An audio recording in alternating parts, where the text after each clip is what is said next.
I stared at the lawyer's mahogany desk, my fingers gripping the leather chair arms as he read my parents' will. 28 years of being their daughter, and they'd left everything to my younger sister, Madison.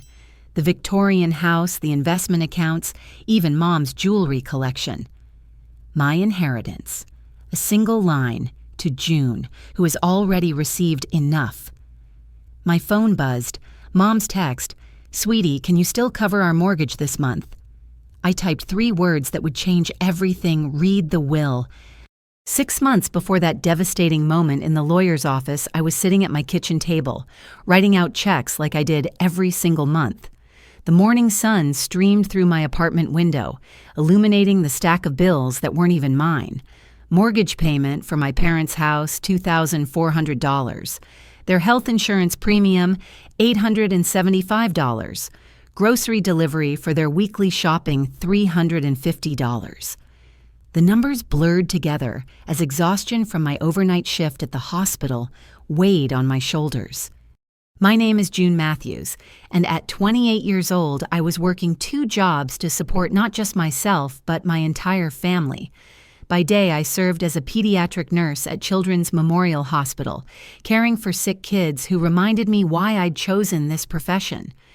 By night, 3 times a week, I picked up shifts at a private clinic downtown, sacrificing sleep for the extra income my family desperately needed, or so they told me. The irony wasn't lost on me that while I was barely keeping my head above water, my younger sister Madison lived a completely different life. At 25, she still occupied her childhood bedroom in our parents' Victorian house, the walls covered with ring lights and camera equipment for her budding influencer career. Her morning routine consisted of yoga classes, smoothie runs, and hours spent crafting the perfect Instagram post for her 847 followers. June's too serious. I'd overheard Mom tell her church friends last Sunday. But Madison, she's creative. She just needs time to find her path. Time. That's what they called it when Madison slept until noon while I'd already completed a 12-hour shift. Finding her path apparently required designer activewear, professional photography equipment, and endless brunches at trendy cafes that I could never afford. Mom justified it all with practiced ease. "Your sister is building something special," she'd explained when I'd questioned the new ring light setup that appeared in Madison's room. "These days, social media is a real career. She just needs our support while she establishes herself." Our support. Except "our" meant my checkbook and my exhaustion. I'd done the math recently sitting in the break room at 3 in the morning, using the calculator on my phone to tally up what I'd given over the years. The number made my stomach turn $120,000 over 5 years. Not loans, gifts, support, love translated into currency. "Sweetie, you're so blessed to have such a good job," Dad would say whenever I visited, usually right before mentioning some new expense. "God provides for those who provide for others." The provision seemed to flow in only one direction. While I brown-bagged lunch to save money, Madison posted photos of her acai bowls and avocado toast. While I wore the same scrubs until they threadbare, she unboxed clothing hauls for her followers, each piece carefully curated and definitely not purchased with her non-existent income. That particular morning, as I sealed the last envelope, my phone rang. Dad's name appeared on the screen, and I already knew what was coming. "Morning, Princess," his voice boomed with false cheer. "How's my hard-working girl?" "Tired, Dad. Just got off a double shift." "Well, that's why I'm calling, actually. Your mother and I have been talking, and we've decided it's time to update our estate planning. Get everything in order. You know, we'd like you to be there for the meetings." Estate planning. The words should have set off alarm bells, but I was too exhausted to, trusting too well-trained in being the responsible daughter to question it. "Of course," I heard myself saying.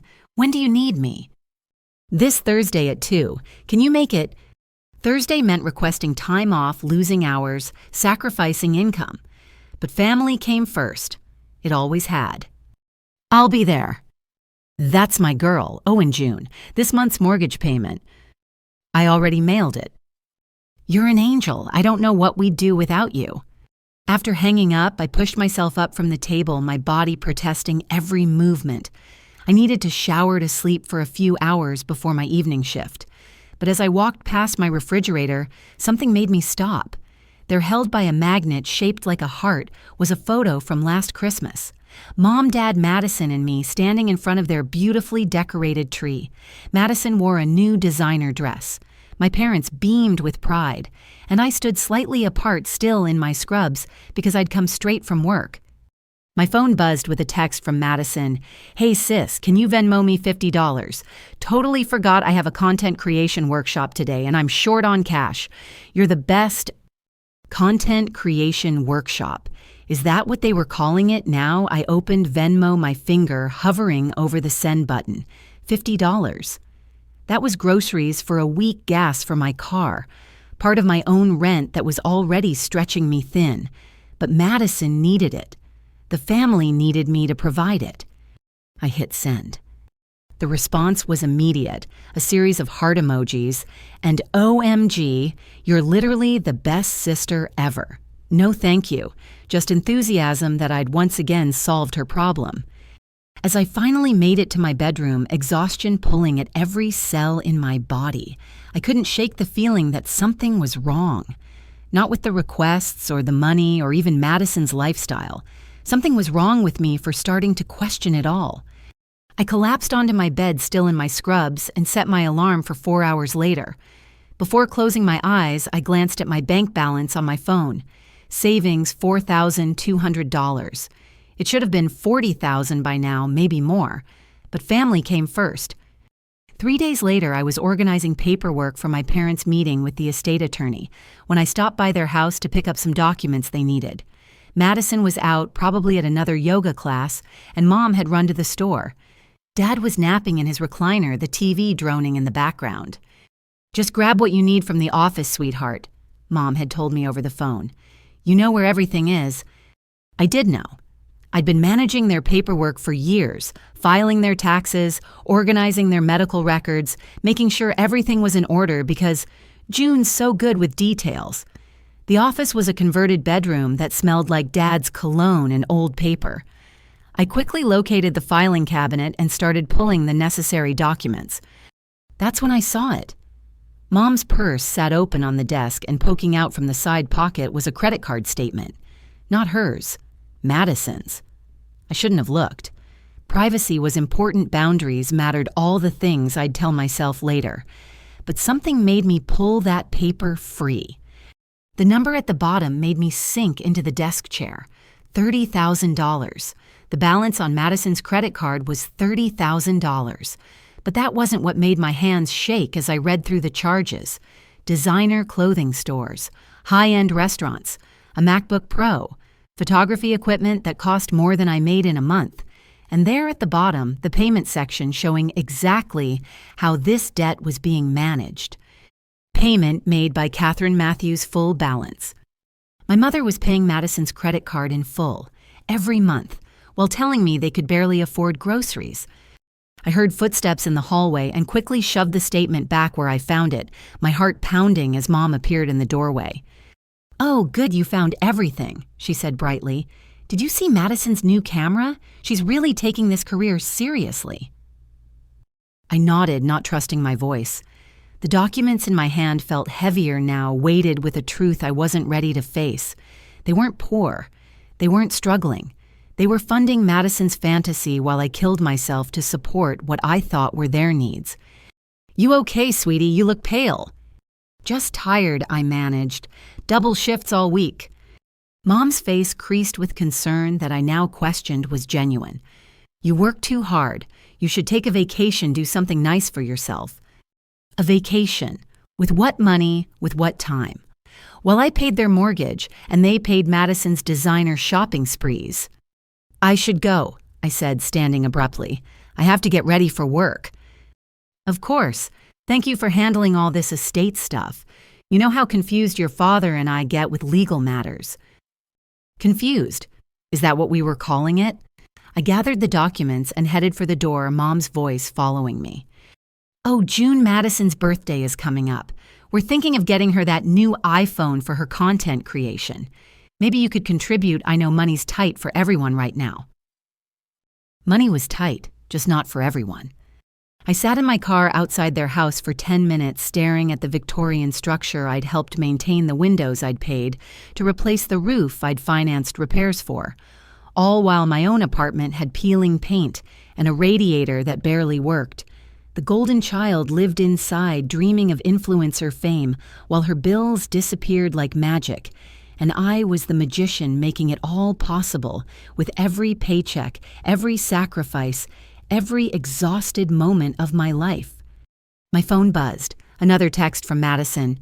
"Thanks for the $50. You're seriously the best. Oh, BTW, can you cover my phone bill this month? Things are super tight with all my business expenses." Business expenses. For a business that made no money. I turned off my phone and drove to work. The credit card statement burned into my memory like a brand. $30,000. $120,000 from me. And somehow they were still asking for more. That night, as I cared for a 6-year-old recovering from surgery, his parents taking shifts to stay by his bedside, I thought about what family really meant. These strangers would do anything for their child, both of them sacrificing equally, both of them present. Neither of them asking the other to carry all the weight alone.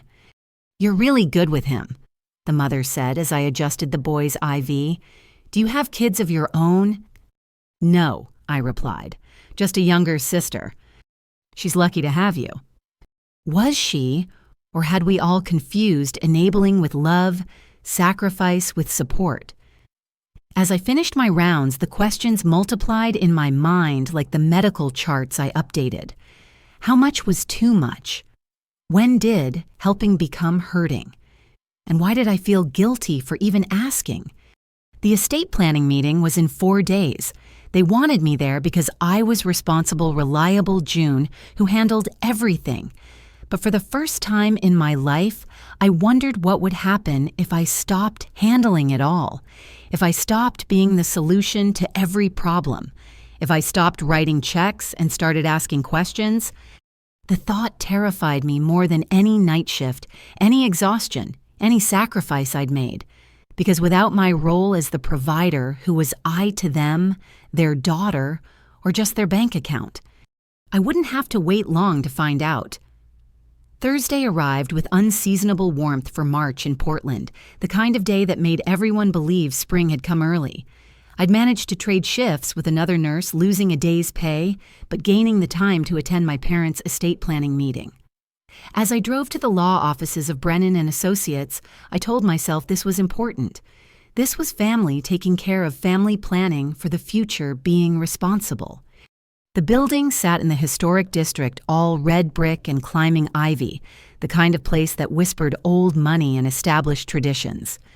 I arrived 15 minutes early, finding my parents already in the waiting room. Dad wore his best suit, the navy one I'd bought him 2 Christmases ago. Mom clutched her purse like it contained state secrets, her nervous energy filling the space. "There's our girl," Dad boomed, standing to hug me. "Always punctual. That's why we need you here, June. You understand all this legal nonsense." "Where's Madison?" I asked, though I already suspected the answer. Mom's face performed a familiar dance of excuse-making. "Oh, you know your sister. She had a very important meeting with a potential brand sponsor. This could be her big break." A brand sponsor for 847 followers. I bit back the observation and smiled, instead the expression automatic after years of practice. "Shall we head in?" A woman in her 50s emerged from an office, her handshake firm and professional. "I'm Patricia Brennan. You must be June. Your parents have told me so much about you." The conference room smelled of leather and lemon polish, afternoon light streaming through tall windows. Ms. Brennan arranged documents across the mahogany table while my parents settled into their chairs. I pulled out my notebook, the same one I used for managing their finances, ready to take whatever notes might be needed. "So," Ms. Brennan began, her eyes moving between the 3 of us. "Let's start with the basics. We're here to ensure your assets are properly distributed according to your wishes. Can you walk me through your major holdings?" Mom looked at me expectantly. Of course. I cleared my throat and began the recitation I knew by heart. The house on Elm Street, purchased in 1992, currently valued at approximately $600,000. The mortgage has 18 months remaining. I didn't mention who'd been paying that mortgage. There's the investment account with Fidelity last statement showing $208,000. 2 vehicles both paid off. Mom's jewelry collection, which was appraised at $40,000 after Grandma passed. Dad's pension from the railroad plus Social Security for both. Ms. Brennan nodded approvingly, making notes. You're very organized. It's refreshing to see families who communicate so openly about finances. If only she knew. And you have 2 daughters, correct? The attorney continued. June here and Madison. Mom supplied quickly. She couldn't make it today. She's building her career as a social media influencer. I see. Well, it's good to have at least one family member here who understands the process. Ms. Brennan's smile toward me was warm, appreciative. Now let's discuss your wishes for distribution. Dad shifted in his chair, that telltale sign he was about to say something he'd rehearsed. We believe in fairness, Ms. Brennan. Both our girls are precious to us. Of course. And how would you define fairness in this context? The silence stretched too long. Mom's fingers worried the handle of her purse, while Dad studied the wood grain of the table with sudden intensity. I watched them, these people I'd loved and trusted my whole life, as they struggled with words they'd clearly discussed in private. Well, Mom finally ventured. Circumstances are different for each child. We want to make sure everyone is taken care of appropriately. Appropriately. The word hung in the air like smoke from a fire I couldn't yet see. Ms. Brennan continued professionally pulling out forms and explaining options. Trusts versus direct inheritance, tax implications, the importance of updating beneficiaries. I took notes mechanically, my handwriting neat and precise, while something cold settled in my stomach. Now, June Orse, the attorney, addressed me directly. As someone who's clearly involved in your parents' financial planning, do you have any questions or concerns? Before I could respond, Dad interjected. June's always been our practical one. Head on her shoulders, good job, takes care of herself. She got the brains in the family. The praise should have warmed me. Instead, it felt like ice forming along my spine. That's wonderful, Ms. Brennan said. It must be a comfort to know you have a daughter who's so capable. Oh, yes, Mom agreed quickly. June's never needed much help, even as a child so independent. Not like... She caught herself, but the sentence hung unfinished. Not like Madison, the golden child who needed protecting, supporting endless financial cushioning against the harsh realities of adult life. We worked through the paperwork for another hour, discussing everything from medical directives to power of attorney, when Ms. Brennan suggested I might be the logical choice for executor. Given my clear understanding of their finances, my parents exchanged another of those loaded looks. We'll need to think about that, Dad said carefully. Family dynamics, you understand. I understood more than they realized. 40 minutes into the meeting, the conference room door burst open. Madison stood there in designer workout wear, her hair in an artfully messy bun, phone in one hand and iced coffee in the other. So sorry I'm late. She didn't sound sorry at all. Traffic was insane, and then I had to stop for coffee because I literally can't function without caffeine. Ms. Brennan's professional smile tightened slightly. You must be Madison. We're discussing your parents' estate planning. Oh, right, the will stuff. Madison dropped into the chair next to Mom, immediately pulling out her phone. Don't mind me. June's got this covered, right, sis? She didn't wait for an answer, her attention already absorbed by whatever was on her screen. I watched our parents' faces soften as they looked at her, their baby, who still needed protecting at 25. Perhaps we should recap what we've covered, Ms. Brennan suggested. No need, Madison said without looking up. Like I said, June handles all the boring stuff. That's what she's good at. Boring stuff, like working myself into exhaustion to keep their lives afloat. Ms. Brennan continued the meeting, but the dynamic had shifted. Every time she asked a question, Madison would sigh dramatically or check her phone. When discussing the house, she perked up enough to ask about renovation possibilities. For when the time comes, her words so casual about our parents' mortality that Mom actually flinched. "I'm thinking of knocking out the wall between the kitchen and dining room," Madison mused. "Open concept is so much better for content creation. Natural light is everything." "Madison," I said quietly, "this isn't really the time." "God, June, relax. I'm just thinking ahead. Someone has to have vision for that place." That place, our childhood home reduced to a future content creation studio. Ms. Brennan wrapped up the meeting with practiced efficiency, probably eager to see us go. As we gathered paperwork, she handed me her card. "If you have any questions as executor, if you're chosen as executor, please don't hesitate to call." "Thank you." I managed slipping the card into my notebook. We filed out of the office, Madison already halfway to the parking lot, her yoga mat bouncing against her hip as she rushed to her next class. Mom and Dad lingered on the sidewalk, the afternoon sun highlighting the gray in their hair. "Thank you for coming, sweetheart," Mom said, patting my arm. "You're so good with all these details. Madison just doesn't have the patience for it."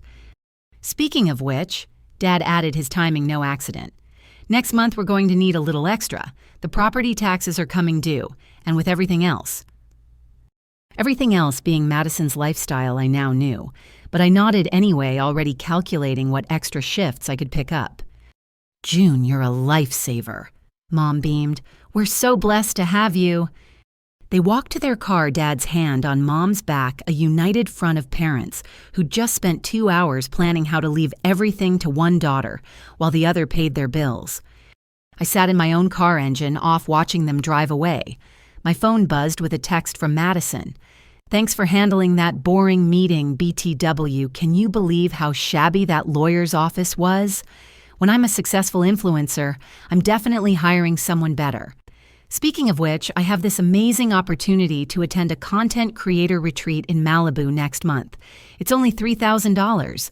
Maybe we can call it an early birthday present." $3,000 for a retreat. Well, I calculated whether I could afford both gas and groceries this week. I started my car and headed back to work, arriving early for my shift. The break room was empty, giving me space to sit with my thoughts and the notebook full of estate planning information.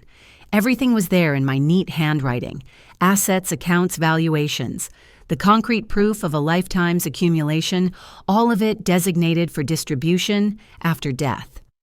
But nowhere in those notes was there a column for what I'd contributed. No line item for the sleepless nights, the double shifts, the sacrifices that had kept it all afloat. Just the cold, hard facts of what existed and who would receive it. "You okay?" My colleague Sarah poked her head into the break room. "You look like someone stole your lunch money." The laugh that escaped me was bitter. "Something like that." She came in, closing the door behind her. Sarah was one of the few people who knew about my family situation, having covered for me countless times when I needed to handle their emergencies. "Family stuff," she guessed, settling across from me. "Estate planning meeting today." "Ah." She didn't need more explanation. "Let me guess. They're leaving everything to Madison because you're so successful, and she needs it more." The accuracy of her assumption must have shown on my face because her expression shifted to sympathy mixed with frustration. "June, when are you going to stop letting them do this to you?" "It's not that simple. They're my parents." "And you're their daughter, not their personal ATM." I wanted to argue, to defend them, to explain that it wasn't like that, but the words wouldn't come because increasingly it was exactly like that. "You know what the worst part is," I said instead. I sat in that meeting taking notes, being helpful, being good, reliable June, and the whole time they were planning how to make sure I keep being exactly that, the one who handles everything but receives nothing. Sarah reached across the table, squeezing my hand. "You deserve better." Did I, or had I trained them too well in what I would accept? As I changed into my scrubs for another 12-hour shift, I thought about Ms. Brennan's assumption that I'd be executor. Of course I would be.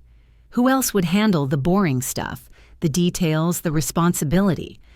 That night I couldn't focus. My patients received the same level of care because that was non-negotiable, but my mind kept drifting to that conference room, to my parents' careful words about fairness and appropriate distribution, to Madison scrolling through her phone while they planned her future security using my present sacrifice. During my break, I found myself in the chapel, a quiet space I rarely visited. The silence felt heavy, expectant, like it was waiting for me to acknowledge truths I'd been avoiding. I wasn't the favored child. I was the functional one, the one who could be counted on to provide without question, to sacrifice without complaint, to love without reciprocation. And as long as I kept playing that role, nothing would change. My phone lit up with another text from Mom. "Forgot to mention at the meeting, the house needs new gutters. Can you handle that next month? Love you." Can you handle that? I always had. That was the problem. As I headed back to my shift, I made a decision. I would handle the gutters. I would pay the property taxes. I would continue being good, reliable June. But I would also start documenting everything, keeping records not for their taxes or their estate planning, but for my own understanding of exactly what this relationship had become. Because Ms. Brennan was wrong about one thing. We weren't a family that communicated openly about finances. We were a family built on the silence of one person's sacrifice and everyone else's willful blindness to it. The meeting had shown me exactly where I stood in their plans. Now I had to figure out where they stood in mine. My 28th birthday fell on a Saturday, which meant I could actually attend my own celebration without losing a shift. Mom had insisted on hosting dinner at their house, promising my favorite meal and a special surprise. As I drove through the familiar streets of my childhood neighborhood, I tried to summon some enthusiasm. Birthdays in the Matthews family had always been productions complete with themed decorations and Mom's signature coconut cake. At least they were for Madison. The April evening was mild cherry blossoms from the neighbor's tree drifting across the windshield like pink snow. I'd bought myself a new blouse for the occasion, a small indulgence that had required careful budgeting. 28 felt like it should mean something, mark some kind of adult milestone. Instead, I felt caught between the life I was living and the one I'd imagined for myself. The house glowed with warm light and I could smell pot roast from the driveway. Dad opened the door before I could knock his face bright with an emotion I couldn't quite read. "There's the birthday girl 28 years ago you made us parents. Best day of our lives." The words should have touched me. Instead, they felt rehearsed like lines from a play we'd been performing for so long we'd forgotten it wasn't real. Inside the dining room table was set with Mom's good china, the pieces she only brought out for special occasions. Balloons bobbed in the corner and a banner reading, "Happy Birthday, June," hung across the archway. It was lovely, thoughtful even. So why did it feel like a stage set? Surprise. Madison emerged from the kitchen wearing a dress that probably cost more than my monthly grocery budget. "Happy birthday, sis." She air-kissed my cheek, careful not to smudge her lipstick, then thrust a small envelope into my hands. "Open it later," she said with a wink. "It's super special." Mom bustled in with appetizers, her face flushed from cooking. "Sit, sit, birthday girls don't help in the kitchen." The rule apparently only applied to birthdays because every other family dinner found me elbow deep in dishes, while Madison updated her Instagram stories. But tonight, I was guest of honor. Tonight, I got to pretend this was normal, that we were a normal family celebrating a normal milestone. Dinner unfolded with practiced precision. Dad carved the roast with ceremony, Mom made sure my plate was full, and Madison documented everything with her phone, murmuring about family content and authentic moments. I smiled, laughed at Dad's familiar jokes, complimented Mom's cooking, played my part in our family performance. "So," Dad said as Mom cleared the dinner plates, 28, that's a big number, Princess. Any special plans for this year?" Before I could answer, my phone buzzed. A work email about schedule changes, but the notification preview showed something else that made my heart skip. A message from Human Resources about my annual review with the subject line, "Congratulations on your promotion." I'd applied for the head nurse position 3 months ago, gone through 2 rounds of interviews, demonstrated my skills and dedication. but with everything else happening, I'd almost forgotten about it. "What is it, dear?" Mom asked, returning with the cake, 28 candles flickering like tiny stars. The words felt surreal. "I got promoted, head nurse for the pediatric unit." "Oh my God, June." Madison squealed, her phone already recording. "That's amazing. How much more money is that?" Trust Madison to zero in on the financial aspect immediately. "It's substantial," I admitted. "About 30% increase plus better benefits." I watched my parents' faces transform, could actually see the calculations happening behind their eyes. 30% more meant 30% more. They could ask for 30% more problems I could solve, 30% more of Madison's dreams I could finance. "That's wonderful, sweetheart," Mom said, but her smile had shifted into something strategic. "You've worked so hard for this." A toast. Dad raised his wine glass, his voice booming with pride that felt different from the pride I'd hoped for. "To June, our successful daughter. You'll be able to do so much good with that extra income." So much good for them. "Make a wish." Madison commanded, her phone camera ready. I leaned forward, the candle's heat warming my face, and closed my eyes. What did I wish for? Recognition, appreciation, or just the chance to enjoy my own success without it becoming another resource for them to tap? I blew out the candles in one breath, and my family clapped like I'd performed a magic trick, which in a way I had.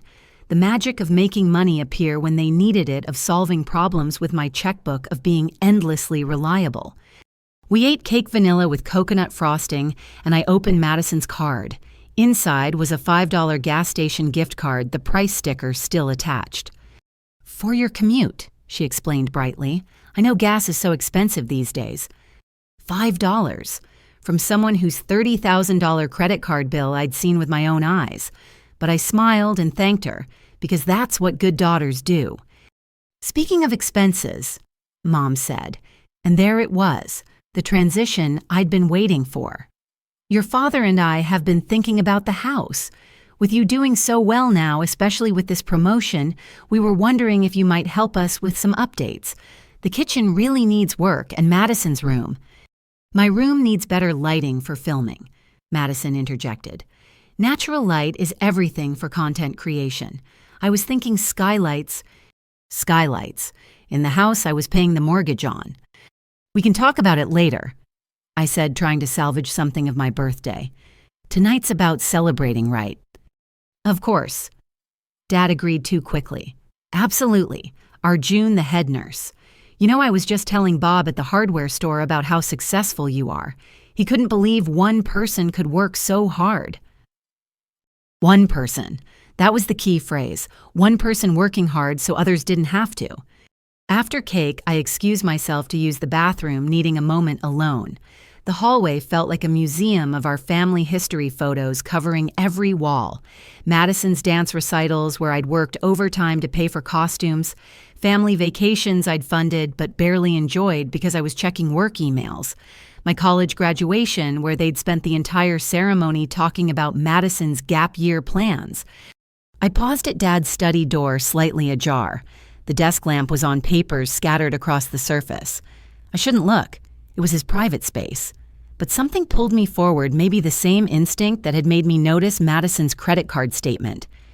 There next to his coffee mug was a legal pad covered in his handwriting, estate planning notes from our meeting with Ms. Brennan. My eyes scanned the page before I could stop myself. Madison, house all contents, jewelry investments after June pays off mortgage. June, successful doesn't need inheritance. Remind attorney to update will ASAP before June finds out about promotion. That last line hit like a physical blow. Before June finds out about promotion. They'd known. Somehow they'd known about my promotion before I did, and their first thought wasn't pride or celebration. It was making sure I wouldn't inherit anything before I became even more successful. June, Mom's voice from downstairs. We have one more surprise. I backed away from the desk, my hands shaking. They'd planned this. The birthday dinner, the celebration, all of it designed to butter me up before asking for more money while simultaneously ensuring I'd never see a penny of what I'd invested. Coming. I called back my voice steady through years of practice. They were assembled in the living room like a tableau. Madison curled on the couch, with her phone parents standing by the fireplace. Dad held a wrapped box, his smile wide and expectant. "We wanted to give you something special," he said, handing me the gift. "For all you do." I unwrapped it carefully, the paper falling away to reveal a photo album. Inside were pictures of our family, carefully curated moments that told a specific story. June helping with homework, June cooking Thanksgiving dinner, June painting the fence, June fixing the car. Every photo showed me in service to them, working, providing, giving. "We thought you'd like to remember all the wonderful times," Mom said softly. "You've always been such a help to this family." A help, not a daughter, a help. I couldn't finish the sentence. What was it? A monument to my utility, a scrapbook of sacrifice. "There's more," Madison said, bouncing up from the couch. "Look at the last page." I flipped to the end where they'd pasted a printout of a text conversation. My texts to them over the years. Mortgage payment sent. Transferred money for repairs. Covered the medical bill. Sent extra for groceries. A comprehensive record of my financial support presented like achievements to be celebrated. "You've given us so much," Dad said, his voice thick with emotion I now questioned. "We wanted you to see how much it's meant to us, but not enough to leave me anything. Not enough to stop asking for more. Just enough to document it to prove they knew exactly what they'd taken. Thank you." I managed, because what else could I say? "Thank you for showing me exactly how you see me. Thank you for the evidence of your calculated use of my love." "Group hug," Madison announced, and suddenly they were all around me, arms encircling the scent of Mom's perfume and Dad's aftershave and Madison's expensive shampoo, creating a cloud of family. I stood rigid in the center, holding the album of my exploitation, wearing my new blouse that had required such careful budgeting, promoted to a position they saw only as an expanded resource. "We love you, June," Mom whispered, "our responsible girl." After they released me, I gathered my things quickly, claiming an early shift that didn't exist. They walked me to the door, still glowing with the success of their surprise, unaware that they'd given me the greatest gift possible: clarity. "Oh, before you go," Mom said, "about that kitchen renovation." "I'll think about it," I said, cutting her off. "I need to review my finances with the new position." Something in my tone must have registered, because she blinked, taken aback. I'd never put them off before, never suggested my money might have other purposes. "Of course," she recovered. "No rush, whenever you can." I drove home through streets that blurred with unshed tears, the photo album on my passenger seat, like evidence in a crime I was only now recognizing. 28 years old, head nurse, successful, independent, accomplished, and to my family, nothing more than a resource to be managed, a well that would never run dry. In my apartment, I set the album on my kitchen table and opened my laptop. If they were documenting my support, I could do the same. I created a spreadsheet going back through bank statements, canceled checks, Venmo history. The numbers accumulated like grievances, each entry a moment I'd chosen them over myself. My phone buzzed with a text from Madison. "Thanks for being the best sister ever. Can't wait to renovate my room with your help." I didn't respond. Instead, I continued entering data, building a case for a crime that wasn't illegal, but felt like theft all the same. They'd stolen my 20s, my savings, my dreams of home ownership or travel, or just the simple luxury of not constantly calculating whether I could afford both food and their needs. The promotion should have been a celebration. Instead, it was a revelation. They didn't see success. They saw opportunity. They didn't see their daughter. They saw their solution. As midnight passed and my birthday officially ended, I made myself a promise.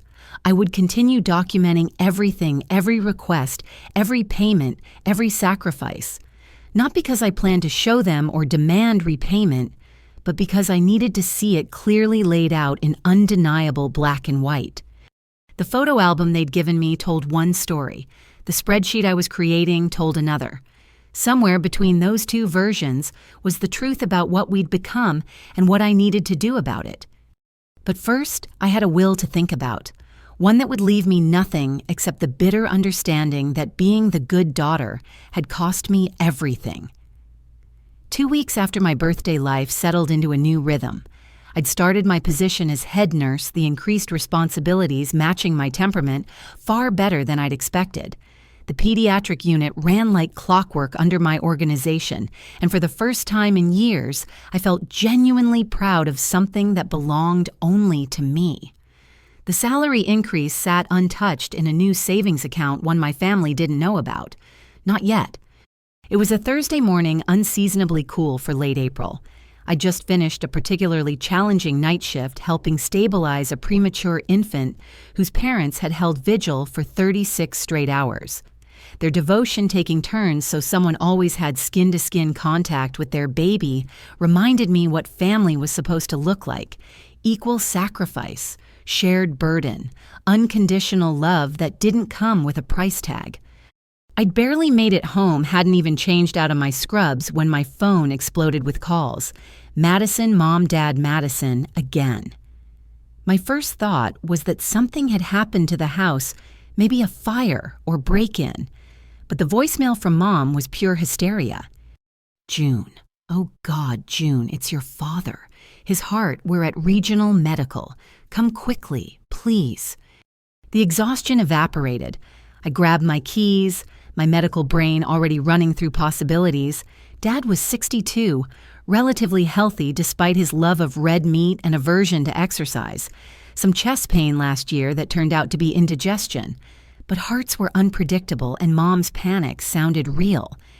Regional Medical was 20 minutes away. I made it in 12 using every shortcut learned from years of racing to work. The emergency department was familiar territory. I'd done rotations here during nursing school. The triage nurse recognized me. Junior family's in room 7. Dr. Morrison is with them. I knew Morrison, a competent cardiologist who didn't suffer fools or exaggeration. If he was involved, this was serious. I pushed through the curtain to find Dad on a gurney connected to Monitor's oxygen cannula in place. His color was good, too good for a major cardiac event.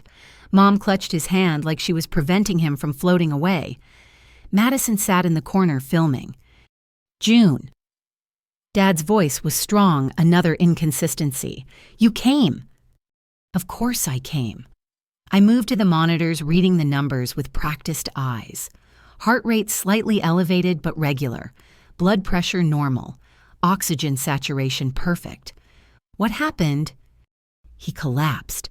Mom interjected before Dad could answer. Right in the kitchen, clutching his chest, gasping. I thought we were losing him. Madison looked up from her phone. I got some of it on video. The ambulance arrival was super dramatic. I stared at her.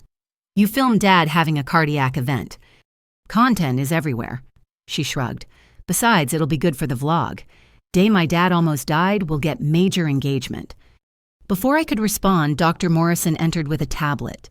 His expression was carefully neutral, the look of a doctor managing difficult family dynamics rather than a medical crisis. Ms. Matthews. He nodded at me. I understand you're in the medical field. Head of pediatric at Children's Memorial. I confirmed. What are his test results? Morrison glanced at my parents, then back at me. EKG is normal. Cardiac enzymes negative. Chest X-ray clear. We're waiting on one more round of blood work, but preliminarily your father appears to have had a panic attack. Panic attack. Mom's voice pitched higher. But the pain, the gasping. Panic attacks can mimic heart attacks very convincingly, Morrison explained patiently. We'll keep him for observation, run a stress test to be safe, but I'm not seeing anything concerning from a cardiac standpoint. I studied Dad's face as Morrison spoke.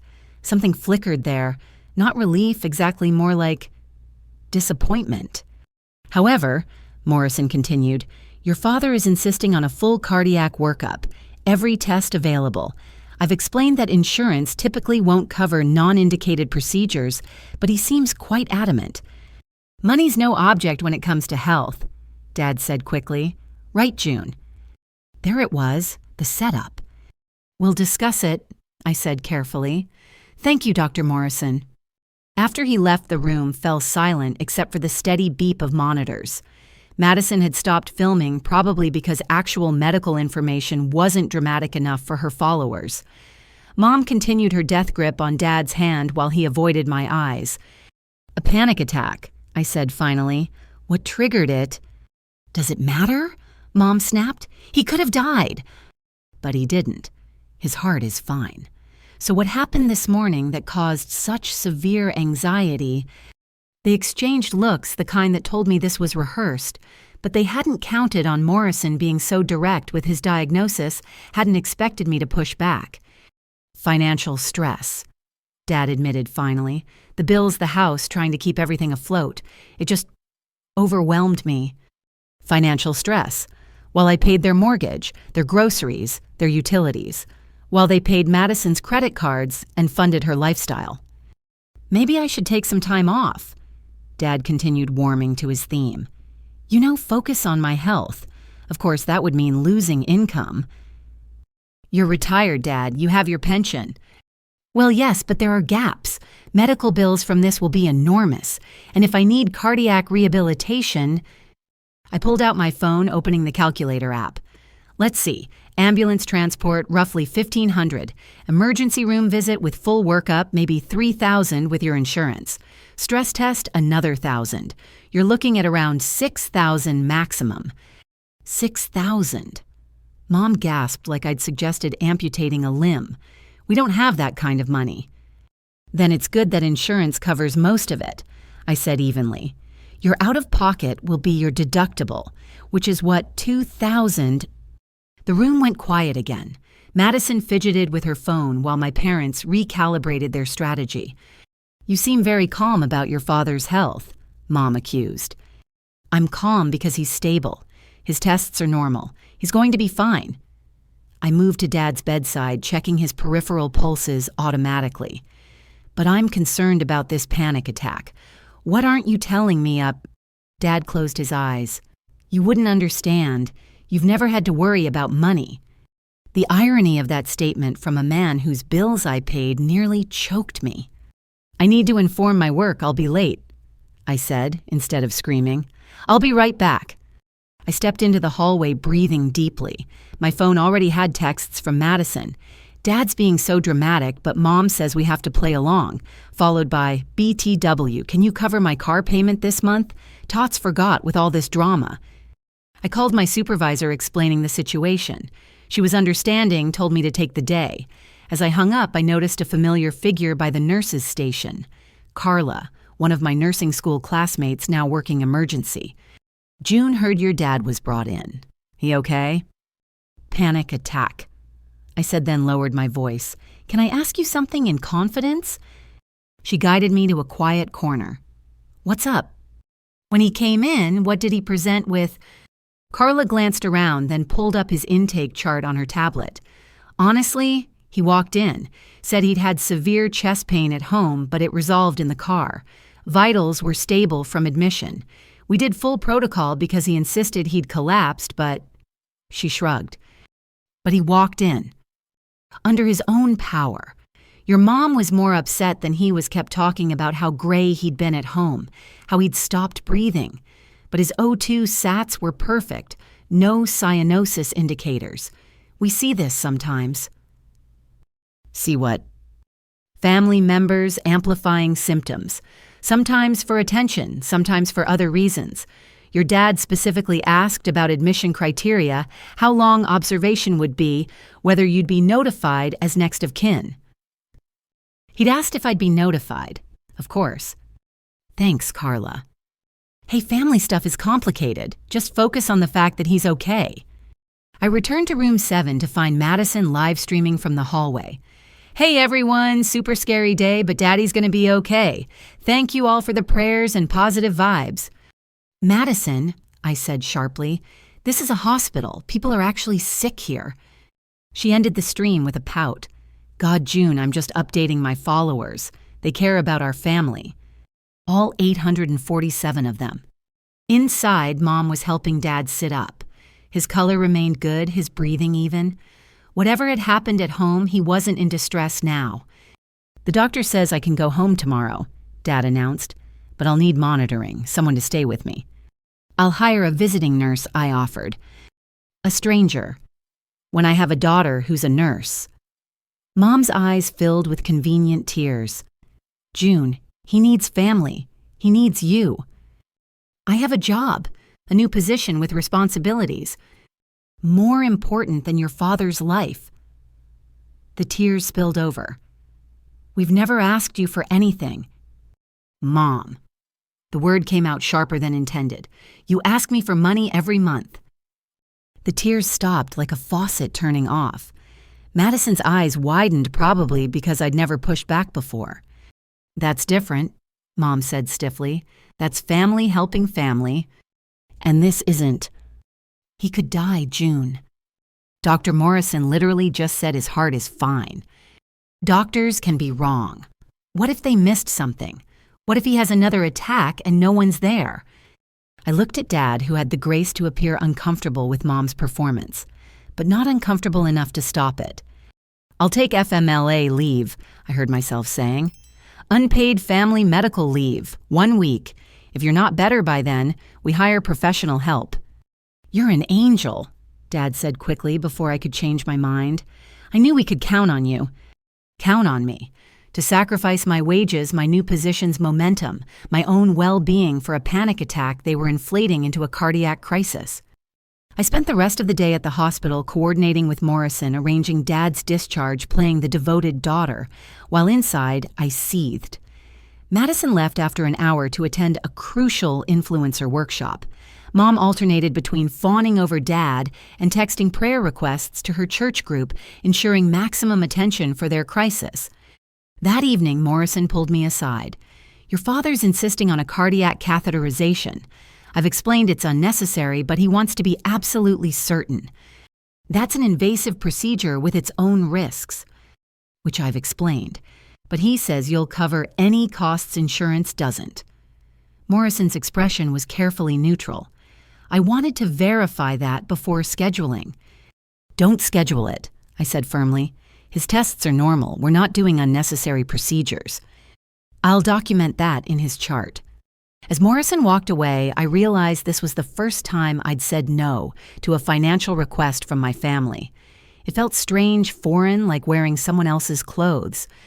Dad was discharged the next morning with fanfare worthy of a war hero's homecoming. Mom had alerted extended family who gathered at their house with casseroles and sympathy. I set up a medication schedule. He didn't need checked vitals that were perfect, played nurse to a patient who wasn't sick. You're so good to us, Aunt Linda gushed Mom's sister, who'd never offered to help with their bills. Taking time off work and everything. She's always been the responsible one, Mom said, basking in reflected attention. We're so blessed. Madison arrived late afternoon with a film crew. Not a real one, just 2 friends with phones, but she directed them like Scorsese. I want to capture Dad's recovery journey, she announced. It'll be inspiring content. He had a panic attack, I reminded her. There's no recovery journey. Don't be negative, she snapped. This is important for my brand. Her brand, built on our father's fake cardiac emergency. For a week, I stayed at my parents' house, sleeping in my childhood room that had been converted to Madison's clothing storage. I monitored Dad's perfect vitals, administered unnecessary medications, watched him milk his condition for every ounce of sympathy, while losing wages I couldn't afford to lose. Madison used the week to create a 12-part series about family health scares that gained her 100 new followers. Mom coordinated meal deliveries from church friends, none of which she cooked despite being perfectly capable. And Dad alternated between clutching his chest when others were around and being completely normal when we were alone. You know, he said on day 5, finding me on the back porch during a rare moment of solitude, this has been nice, having you home. I'm losing $700 a day in wages, I said without looking at him. Money isn't everything, Princess. It is when you don't have it, He was quiet for a moment. "Your mother thinks we should update the will. Make sure Madison's protected if something happens to us. Madison's 25. She can protect herself." "She's not like you, June. She needs guidance support. The house would give her stability." "The house I paid for. Do what you think is best." I said the words ash in my mouth. "I knew you'd understand. You always do." On the 7th day, I packed my things while Dad demonstrated his miraculous recovery by mowing the lawn. Mom tried to extend my stay, citing vague concerns about his fragile state. But I held firm. I'd given them a week of my life-lost wages I desperately needed played along with their medical theater. Enough. "But what if he has another episode?" Mom pleaded. "Then you call 911, like you did this time." "You're abandoning him," Madison accused, camera rolling. His own daughter, a nurse, abandoning him in his time of need. I looked directly at her camera. I took unpaid leave to provide 24/7 care for a man whose tests all came back normal. I've lost $5,000 in wages. How exactly is that abandonment? She stopped recording, probably because the truth didn't fit her narrative. As I drove away from their house, my phone pinged with a notification from my bank. My new savings account, the one they didn't know about, had dropped below $1,000 after a week without pay. But at least it still existed. At least I'd said no to the catheterization, drawn one small boundary in the sand. That night, alone in my apartment, I added up the true cost of Dad's panic attack. Lost wages, $4,900. Gas for daily hospital visits, $60. Medications he didn't need but insisted on $200. The look on his face when Dr. Morrison said his heart was fine, priceless, and devastating in equal measure. I pulled out my laptop and updated my spreadsheet, adding a new column, Manipulation Tactics. Under it, I wrote, Dad's cardiac event. Panic attack presented as heart attack to trigger caregiver response. 1 week unpaid leave, lost wages, $4,900. Family collected sympathy, attention, and free meals while I provided unnecessary care. The documentation felt like armor, each entry strengthening my resolve. They'd played their trump card, the health scare, designed to remind me that good daughters sacrifice everything. But their performance had been too transparent, their greed too obvious. My phone buzzed with a text from Mom. Dad's tired tonight. Are you sure you can't stay 1 more week? I didn't respond. I was tired, too. Tired of being their solution, their bank account, their proof that they'd raised at least one successful child. Tired of Madison's camera turning our family dysfunction into content. Tired of panic attacks dressed up as heart attacks and love that came with a price tag I could no longer afford to pay. Most of all, I was tired of being the only one who seemed to care that none of this was normal. That families weren't supposed to work this way, with one person bleeding themselves dry while others complained the flow wasn't fast enough. Tomorrow, I'd return to my real job, my real life, the place where my skills meant something beyond my ability to pay bills. But tonight, I sat with my spreadsheet and my anger and my growing understanding that being the good daughter was killing me faster than any heart attack could kill my father. The will. They were updating the will while I slept in Madison's storage room and monitored his non-existent symptoms, making sure their responsible daughter would keep being responsible even after they were gone. Especially after they were gone. May arrived with unseasonable rain, turning Portland into a watercolor painting of grays and greens. I'd thrown myself back into work after Dad's theatrical medical emergency, picking up extra shifts to recoup the lost wages. The pediatric unit had welcomed me back with the controlled chaos I'd grown to love. Real emergencies, real solutions, real gratitude from families who appreciated care given freely. 3 weeks had passed since Dad's miraculous recovery. He'd returned to his routine of golf twice a week and poker nights with his buddies, showing no signs of the fragile condition that had cost me $5,000. Madison had milked the content for all it was worth, gaining almost 200 new followers from her Family Health Crisis series. Mom had frozen enough sympathy casseroles to last through summer. I should have known the respite wouldn't last. The call came on a Tuesday evening as I was reviewing staffing schedules for the following month. Mom's ringtone, A Mother's Love by Jim Brickman, which she'd programmed herself, interrupted my concentration. "June, thank God you answered. We have an emergency." My hand tightened on the phone. "Is Dad okay?" "Oh, he's fine. It's the house. The inspector came today for our insurance renewal, and he says if we don't fix the foundation immediately, they'll cancel our policy. We could lose everything." Foundation issues in a house I'd paid to maintain for years. What exactly did the inspector say? Something about cracks and settling and water damage. I didn't understand half of it, but he said it's serious. $20,000 serious. 20,000. The number hung between us like a sword. "Did you get a second opinion?" "There's no time. He said we have 30 days or the insurance company drops us. Without insurance, the mortgage company could foreclose. June, we could be homeless." Homeless. In the $600,000 house I'd been paying for. "Email me the inspection report," I said already, knowing I'd regret it. "I'll look at it tonight." "You're an angel. I told your father you'd know what to do." The report arrived within minutes, as if she'd been waiting with her finger on the send button. I read through it carefully, my medical training useful for parsing technical language. The foundation did show some settling normal for a house built in 1992. The recommended repairs were preventative, not emergency. The insurance threat was real but standard. Companies often used renewal periods to demand upgrades. I called 3 contractors that night describing the issues. Their estimates ranged from $8,000 to $12,000 for necessary repairs. $20,000 would gold plate the foundation. "It's definitely not an emergency," the third contractor, Mike, told me. That settling's been happening for years, but insurance companies love to strong-arm homeowners during renewals. I could do the essential repairs for $10,000, have it done in 2 weeks. $10,000. Still a massive sum, but half what Mom had quoted. I saved Mike's number and opened my laptop to check my accounts. The new savings account held $1,200. My checking had enough for rent and utilities. The promotion had helped, but recovering from Dad's fake emergency had drained me. I could take out a personal loan. My credit was excellent, interest rates reasonable. But the thought of going into debt for their house made my stomach churn. The next morning, I drove to their house before my shift. Dad was in the garage organizing tools he never used. Mom waited in the kitchen with coffee and her most pitiful expression. "Did you read the report?" She clutched her mug like a life preserver. "I did, and I called contractors.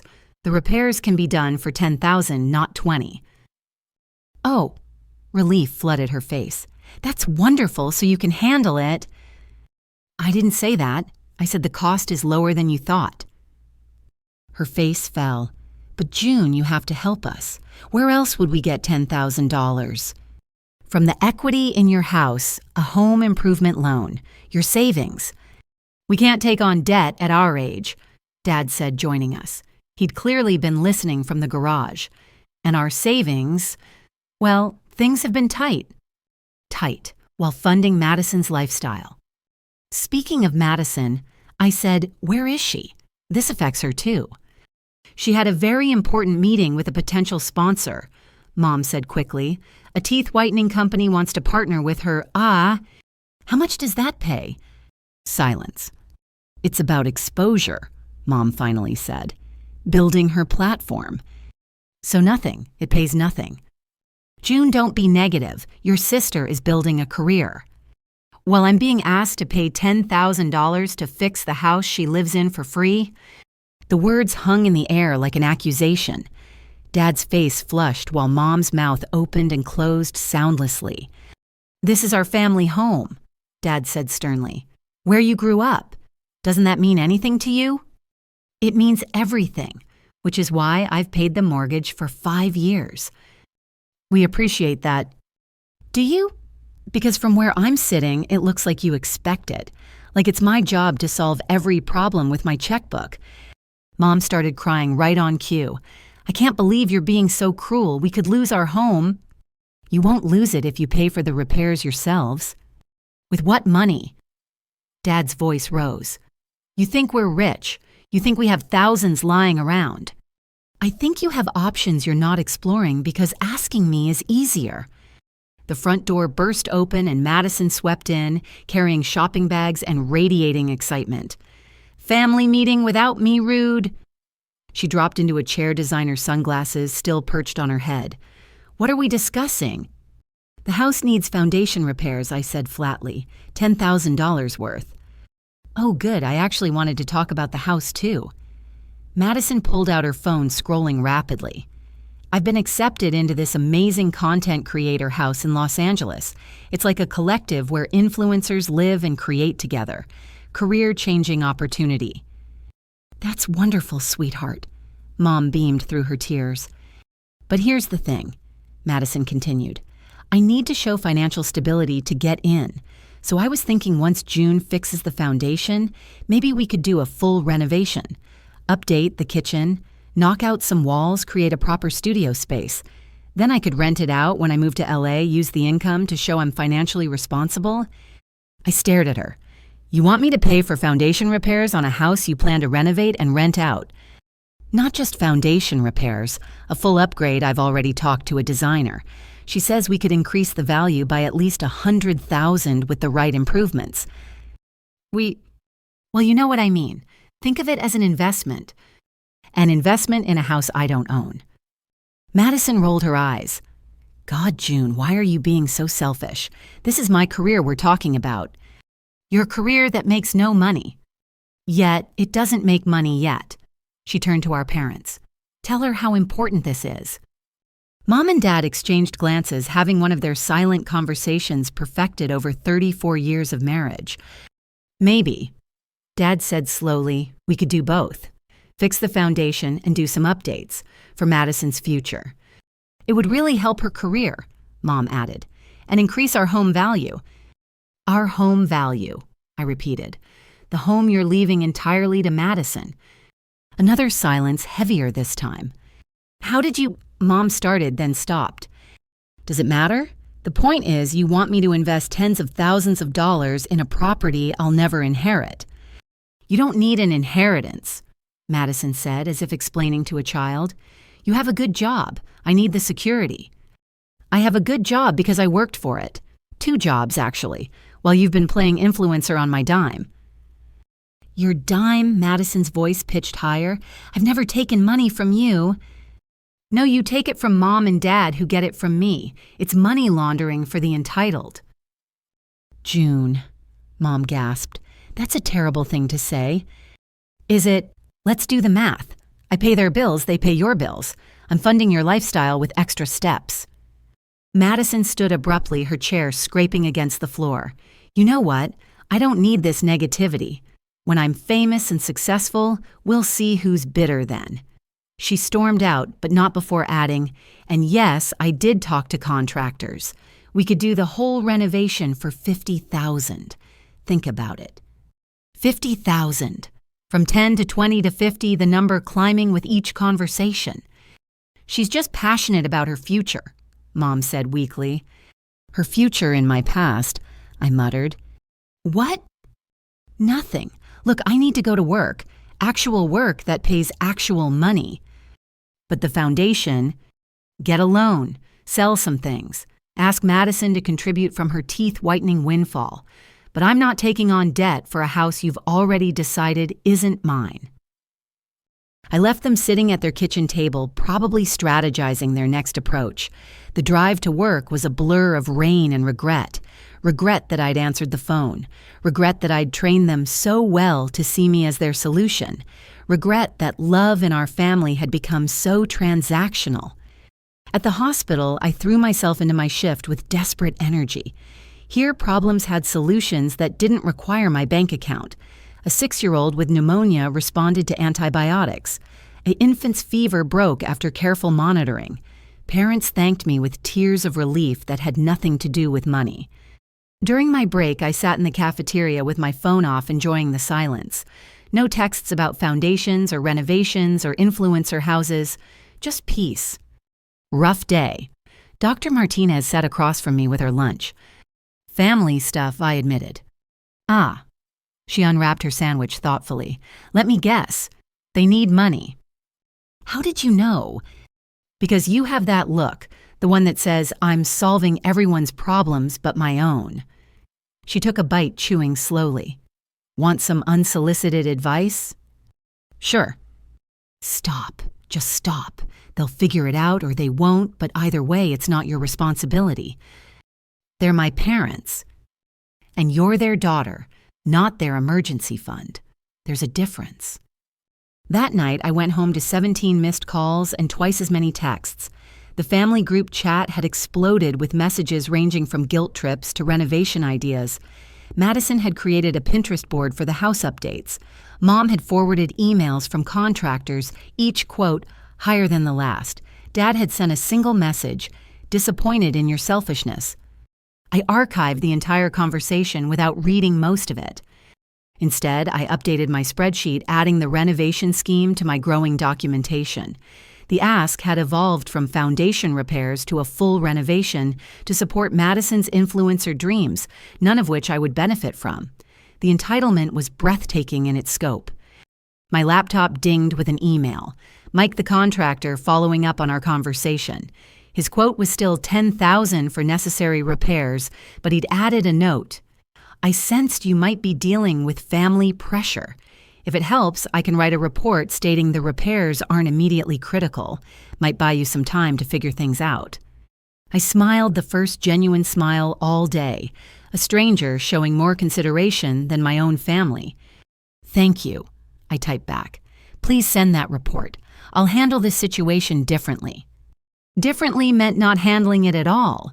Let them figure out their foundation, their renovation dreams, their financial reality without my checkbook as a crutch. I was done being their solution to problems they created. My phone buzzed with one final text from Madison. FYI, I measured your old room. It would make a perfect walk-in closet for my influencer wardrobe. Thanks in advance for making this happen, sis. My old room, where I'd studied for my nursing boards, planned my future, dreamed of the life I was building, reduced to storage for Madison's pretensions funded by my sacrifice. I turned off my phone and went to bed, rain pattering against windows in the apartment I paid for with money I earned at the job I'd worked to achieve. Tomorrow would bring new messages, new guilt, new elaborate schemes to separate me from my savings. But tonight, I slept, knowing I'd finally said no. The foundation could crumble, Madison's influencer dreams could collapse, and their disappointment could echo through that $600,000 house. It wasn't my foundation to fix anymore. The drive back from the lawyer's office felt like navigating through a dream or a nightmare. My hands gripped the steering wheel of my 8-year-old Honda Civic, the car I'd never upgraded, because family always needed something more urgent than my comfort.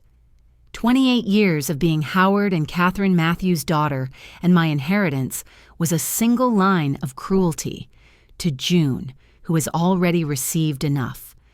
I pulled into the first parking lot. I found a half-empty strip mall with a defunct Blockbuster and a nail salon that had seen better days. The engine ticked as it cooled, keeping time with my racing thoughts. Already received enough. What had I received exactly? The privilege of paying their bills, the honor of sacrificing my 20s to their comfort, the joy of watching Madison live the life I funded. My phone hadn't stopped buzzing since I'd left the office. 14 missed calls from Mom, 8 from Dad, 23 texts from Madison. I finally looked at the most recent. June, stop being dramatic. When are you sending this month's payment? The mortgage company doesn't care about your feelings. Mom. The mortgage company, for the house they'd left entirely to Madison along with everything else. I opened my contact list and scrolled to Sarah Chen, my best friend since nursing school, and now a financial advisor who'd tried repeatedly to talk sense into me about my family situation.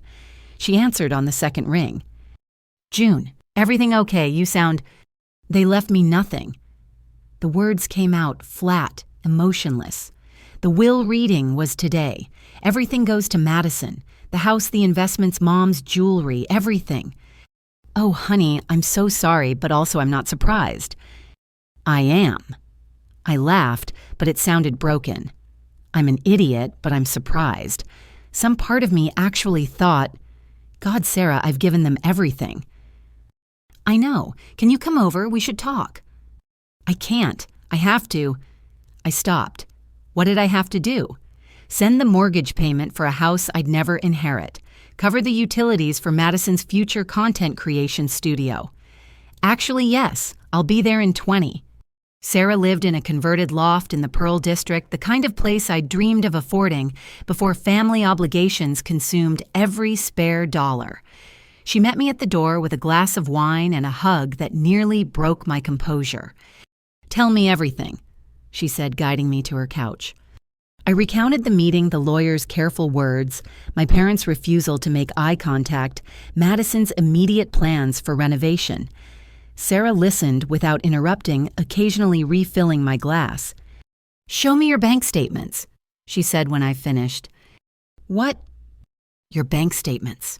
All of them. It's time we calculate exactly what this has cost you." I pulled up my banking app with trembling fingers. Sarah had her laptop ready, creating a spreadsheet with practiced efficiency. For the next 2 hours, we went through everything. Every transfer, every check, every Venmo payment to Madison. The numbers accumulated like evidence in a crime I'd been too blind to see. $347,000, Sarah finally announced. In 8 years, you've given them $347,000. The number hit like a physical blow. That's a house. That's my house. That's your life, June. The trips you didn't take, the opportunities you passed up, the security you sacrificed. For what? For family. The words tasted bitter now. That's not family, that's exploitation. My phone rang. Mom again. This time I answered, putting it on speaker so Sarah could hear. "Finally, June. What is this nonsense? You can't just storm out and ignore us." I didn't storm out. I left after the meeting ended. Without saying goodbye, without discussing the mortgage payment, it's due in 3 days. Then Madison should pay it. After all, it's her house. Silence. Then, "You know your sister doesn't have that kind of money." "Neither do I." "Don't be ridiculous. You just got promoted. You're a head nurse now." "Which means I make enough to support myself, not an entire family that's written me out of their will." June Elizabeth Matthews. Dad's voice boomed in the background. "You get over here right now. We need to discuss this like adults." No. The word hung there simple and final. I'd never said it so baldly before. "No." Mom's voice climbed octaves. "What do you mean, no?" "I mean no. I'm not coming over. I'm not discussing anything. And I'm not paying your mortgage." "Then we'll lose the house." "You'll lose Madison's house. Take it up with her." I hung up before they could respond. Sarah squeezed my hand, her expression mixing pride and concern. "That was brave," she said. "That was terrifying." I drained my wine glass. "They're going to lose it, aren't they? Without my money, they can't maintain that lifestyle." "Let me run some numbers." Sarah turned back to her laptop, fingers flying over keys. "Based on what you've told me about their finances, yeah, they're in trouble. They've been living on roughly 60% more than their fixed income for years. You've been the difference between comfort and catastrophe." "And Madison?" Sarah snorted. "Madison's influencer income wouldn't cover a phone bill. She's been playing entrepreneur with your money." My phone exploded with notifications. I glanced at the screen to see Madison had started a group text with extended family, painting me as the villain who was letting our parents become homeless. The messages poured in from aunts, uncles, cousins I hadn't spoken to in years. "June, is this true? You're abandoning your parents." "Aunt Linda. Family helps family. Shame on you. Uncle Robert. Maybe if you weren't so selfish, they wouldn't have had to leave everything to Madison. Cousin Patricia." That last one made me laugh dark and bitter. The circular logic of dysfunction. I was selfish for not giving more, so they punished me by ensuring I'd inherit nothing, which justified my selfishness. "Block them all," Sarah advised, "at least for now." Instead, I typed one message to the group. "I've financially supported Mom and Dad for 8 years while Madison lived rent-free. I've paid their mortgage, utilities, groceries, and repairs. Total $347,000. They've left me nothing in their will because I've already received enough. If you're so concerned about family helping family, feel free to take over the payments. The mortgage is $2,400 month utilities, average $500 groceries, $400. Madison's credit card bills are extra. Let me know who's taking which expense. June. Then I muted the conversation. That felt good, I admitted to Sarah. It should. You just set a boundary. First of many, I hope. We ordered Thai food and spent the evening planning my financial recovery. Without the drain of my family's expenses, I could actually save money, build an emergency fund, maybe even consider buying my own place. You could have been a homeowner by now, Sarah said gently. That promotion money could go toward your future, not their present. I know. The grief of it sat heavy in my chest. I think that's what hurts most. Not the will, I mean that stings, but realizing how much I've sacrificed for people who see me as a resource, not a daughter. When did it start, the financial support? I thought back. Right after nursing school. Dad mentioned they were struggling with the mortgage. Just a temporary help, he said. A few months while they got back on their feet. 8 years of temporary. And Madison was in college then. They said once she graduated, things would be easier. I laughed without humor. She graduated 3 years ago, still waiting for things to get easier. My phone rang, an unknown number, but the voicemail was immediately familiar. Ms. Matthews. This is Patricia Brennan. I'm sorry to call after hours, but your parents have asked me to reach out. They're concerned about some statements you made after our meeting. They'd like to discuss possible amendments to the will. Please call me back at your earliest convenience. I played it for Sarah. They're panicking, she observed. Reality is setting in. Should I call back? Absolutely not. Let them sit with their choices. Besides, what could they offer you now, a token inheritance in exchange for continued financial support? That's not love, June. That's negotiation. My phone lit up again. This time a text from Madison with a photo attached. She'd taken a selfie in front of the house, fake tears streaming down her face. The caption, about to lose my childhood home because my sister cares more about money than family. Heartbroken family drama, help. She's trying to crowdfund your guilt, Sarah said, disgusted. How very influencer of her. The comments were already pouring in from her followers offering prayers and calling me heartless. Someone had started a GoFundMe that had raised $37 in the first hour. $37, I repeated. She needs $2,400 for the mortgage, and her devoted followers have raised $37. Reality is a harsh teacher, Sarah observed. We talked until midnight planning my next steps. Cancel any automatic transfers. Close the joint account Mom had convinced me to open for emergencies. Change my beneficiaries on everything. Small actions that felt monumentally significant. You know they'll escalate, Sarah warned as I prepared to leave. This is just the beginning.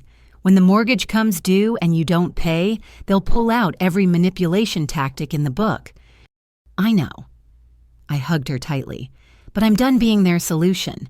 Madison wanted the house so badly she can figure out how to pay for it. And if they lose it? I thought about the Victorian on Elm Street where I'd grown up in the shadow of Madison's brightness. Where I'd done homework at the kitchen table while she had dance lessons I now knew I'd eventually pay for. Where love had been portioned out based on who needed protection and who could provide it. Then they lose it, I said finally. And maybe for the first time in her life, Madison will have to solve her own problems. Driving home through the quiet Portland streets, I felt something I hadn't experienced in years possibility. My next paycheck would be mine. My promotion raise wouldn't disappear into their accounts. My future could be about my choices, not their needs.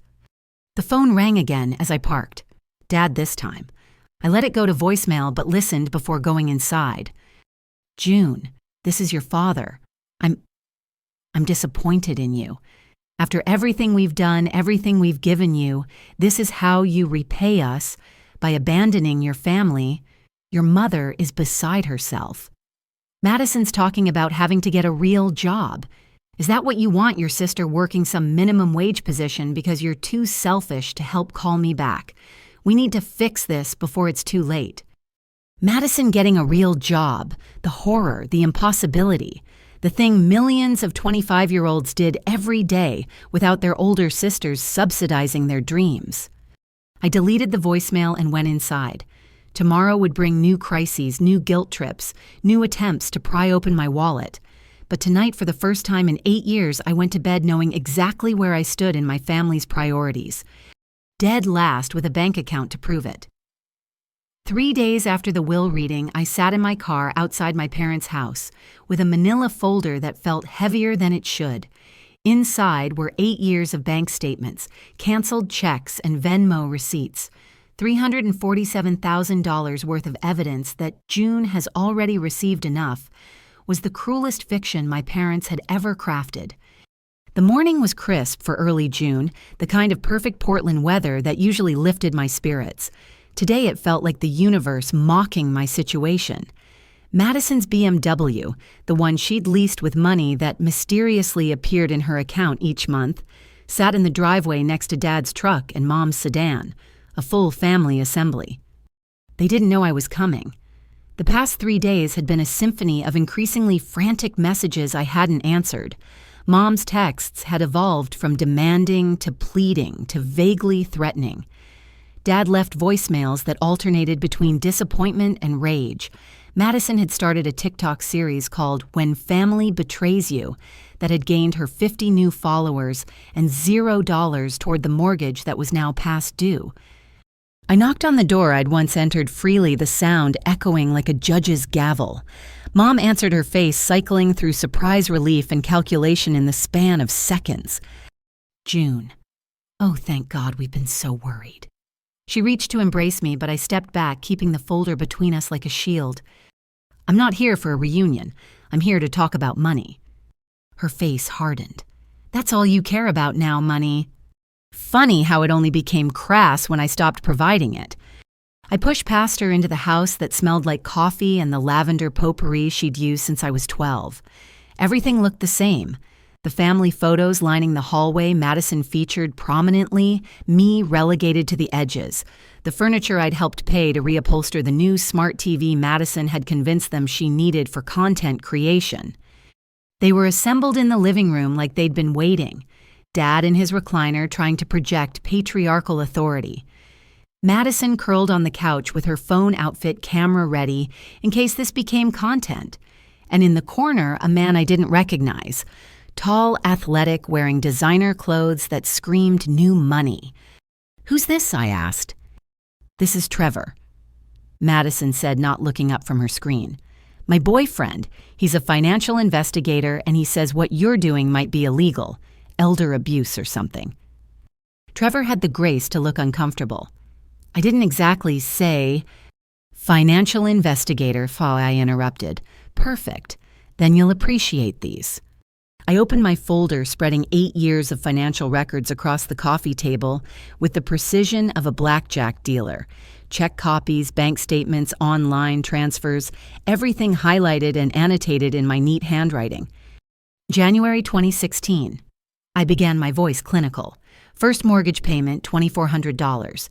February 2016, mortgage plus utilities, $2,900. March 2016. We get it, Dad growled. You've helped with some bills. Some bills. I laughed, the sound sharp in the quiet room.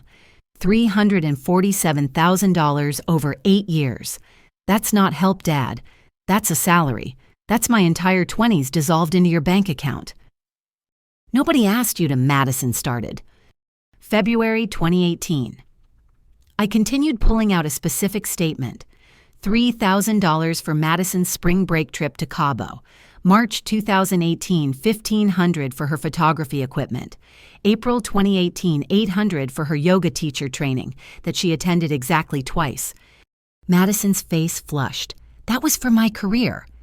Your career that's earned how much exactly? Influence isn't always about money. No, it's about my money.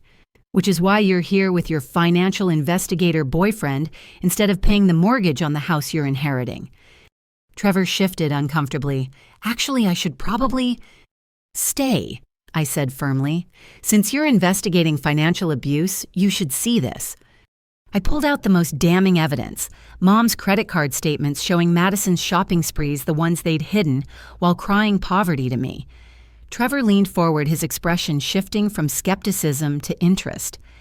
These charges, he said slowly, they're all luxury items, while simultaneously requesting support for necessities. Bingo, I said.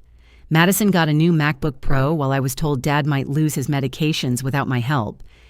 That's different, Mom protested. Madison needed that computer for her work. Her work that generates no income but somehow requires thousands in equipment, courses, retreats, and clothes. Fascinating business model. Trevor was now examining the papers with professional interest. This is extensive documentation. You've been tracking this for how long? I started keeping detailed records 2 years ago when I realized something was off. Before that, it's reconstructed from bank statements. Why does that matter? Madison snapped at her boyfriend. She gave the money willingly.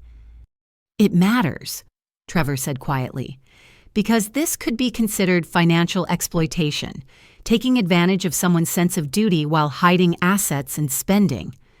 He looked at me with something like respect. You could have a legal case here. The room went silent except for the grandfather clock ticking in the corner, another item I'd helped save from repossession. Legal case. Mom's voice cracked. June, you wouldn't. We're family. Family, I repeated. Let's talk about family. Family is supposed to be reciprocal, mutual support, not one person bleeding out while others count the drops. We gave you life, Dad roared, finally finding his voice. We raised you, educated you. I paid for my own education with loans I'm still paying off. Loans I could have cleared by now if I hadn't been funding your lifestyle. Our lifestyle. We live modestly. I gestured around the room. $600,000 house, 2 car payments, country club membership, Madison's entire existence. That's not modest, Dad. That's comfortable. And it's been subsidized by your daughter who lives in a 1-bedroom apartment and drives a car with 200,000 miles on it. You chose to help, Mom said weakly. We never forced you. No, you just made me responsible for your well-being from the moment I got my first paycheck. Do you remember what you said, just a few months while we get back on our feet? That was 8 years ago. Madison finally put down her phone. Okay, so you helped out, so what? That doesn't mean you get to destroy our lives now. I'm not destroying anything. I'm stepping back. If your lives collapse without my money, what does that say about the lives you've built? It says you're selfish, she spat. It says you care more about numbers on paper than your own family. These numbers on paper represent my labor, my exhaustion, my sacrifice. Every dollar here is an hour I worked a shift. I took an opportunity I passed up because family needed it more. Trevor cleared his throat. Can I ask a question? What was the plan here, long term? Everyone looked at him. He continued, you're leaving everything to Madison in the will, but you're dependent on June for daily expenses. What happens when you're gone? How does Madison maintain a house she can't afford? I'll be successful by then, Madison said defensively. When you're 25, you've been building this influencer career for 4 years with no monetization. At what point do you accept it's a hobby, not a job? Madison's mouth opened and closed like a fish. I'd never seen her speechless before. That's not... Trevor, you're supposed to be on my side. I am on your side, which is why I'm asking questions you should have asked yourself years ago. He turned to my parents, and you two enabled this. You've created a situation where one daughter is the bank and the other is the perpetual child. What did you think would happen? Dad's face was purple now. What happens is June does her duty to this family. My duty. I stood gathering my papers. My duty was to launch my own life, to build my career, save for my future, maybe have relationships that weren't squeezed into the margins of your needs. Instead, I've been an ATM with a pulse, and you had the audacity to write in your will that I've already received enough. You have received enough, Mom cried. Love, support, a good upbringing. Madison received the same upbringing. Why doesn't she have to pay for it? Because she needs. What protection coddling?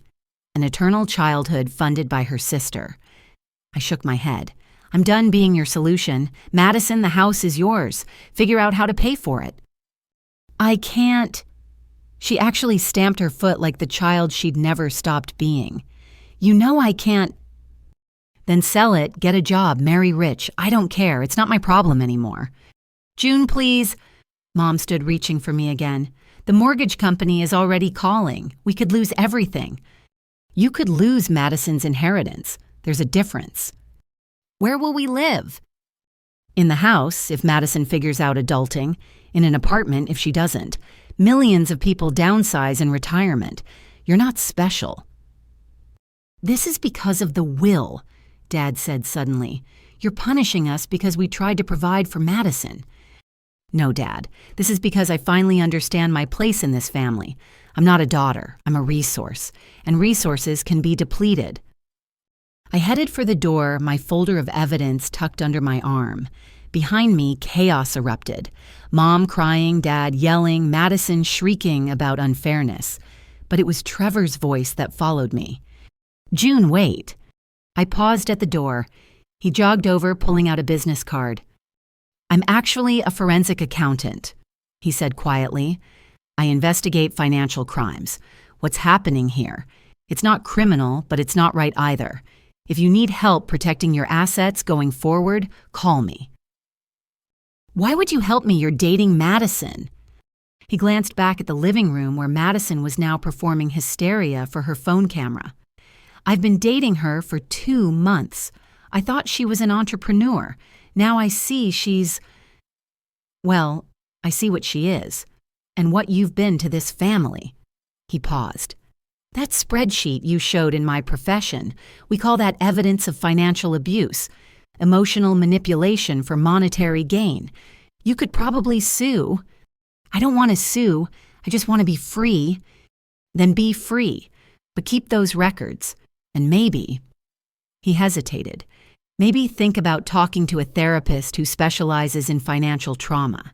This kind of long-term exploitation leaves marks. Financial trauma. I'd never considered that my exhaustion might have a clinical name.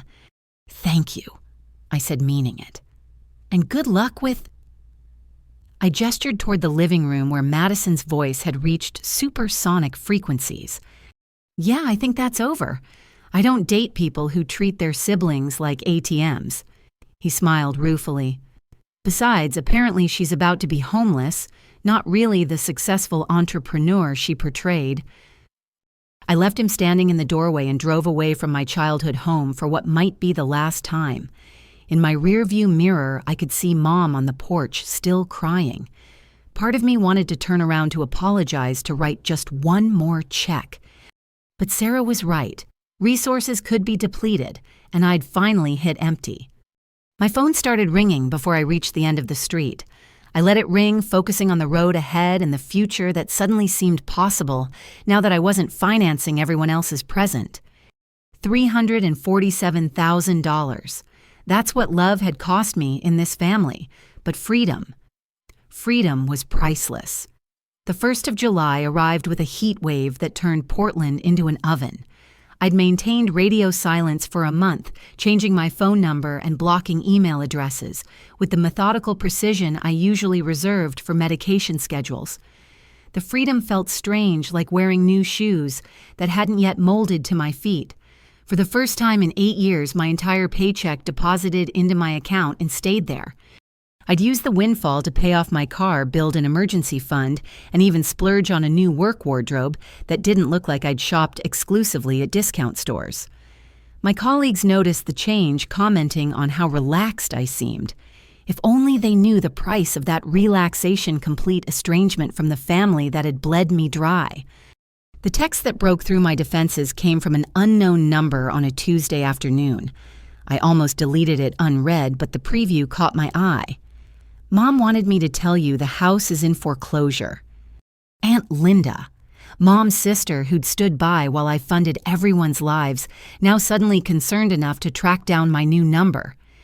I didn't respond, but the seed was planted. Foreclosure. They'd actually failed to pay the mortgage on the house I'd sustained for years. Part of me felt vindicated. Another part, the part trained from birth to be the responsible one, felt the familiar pull of guilt.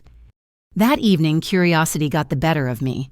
I created a fake social media account and looked up Madison's profiles. What I found was a masterclass in delusion. Her Instagram featured a series of increasingly frantic posts. The carefully curated influencer aesthetic had devolved into chaos, blurry selfies with tear-smudged makeup, rants about family betrayal and surviving narcissistic abuse. The comments section was a battlefield between her few remaining supporters and people who'd apparently been following the drama since the beginning. Maybe get a job instead of begging, one commenter suggested. Madison's response: "You don't understand the trauma of having your support system ripped away. I'm literally homeless. Literally homeless while living in a $600,000 house." The math of melodrama.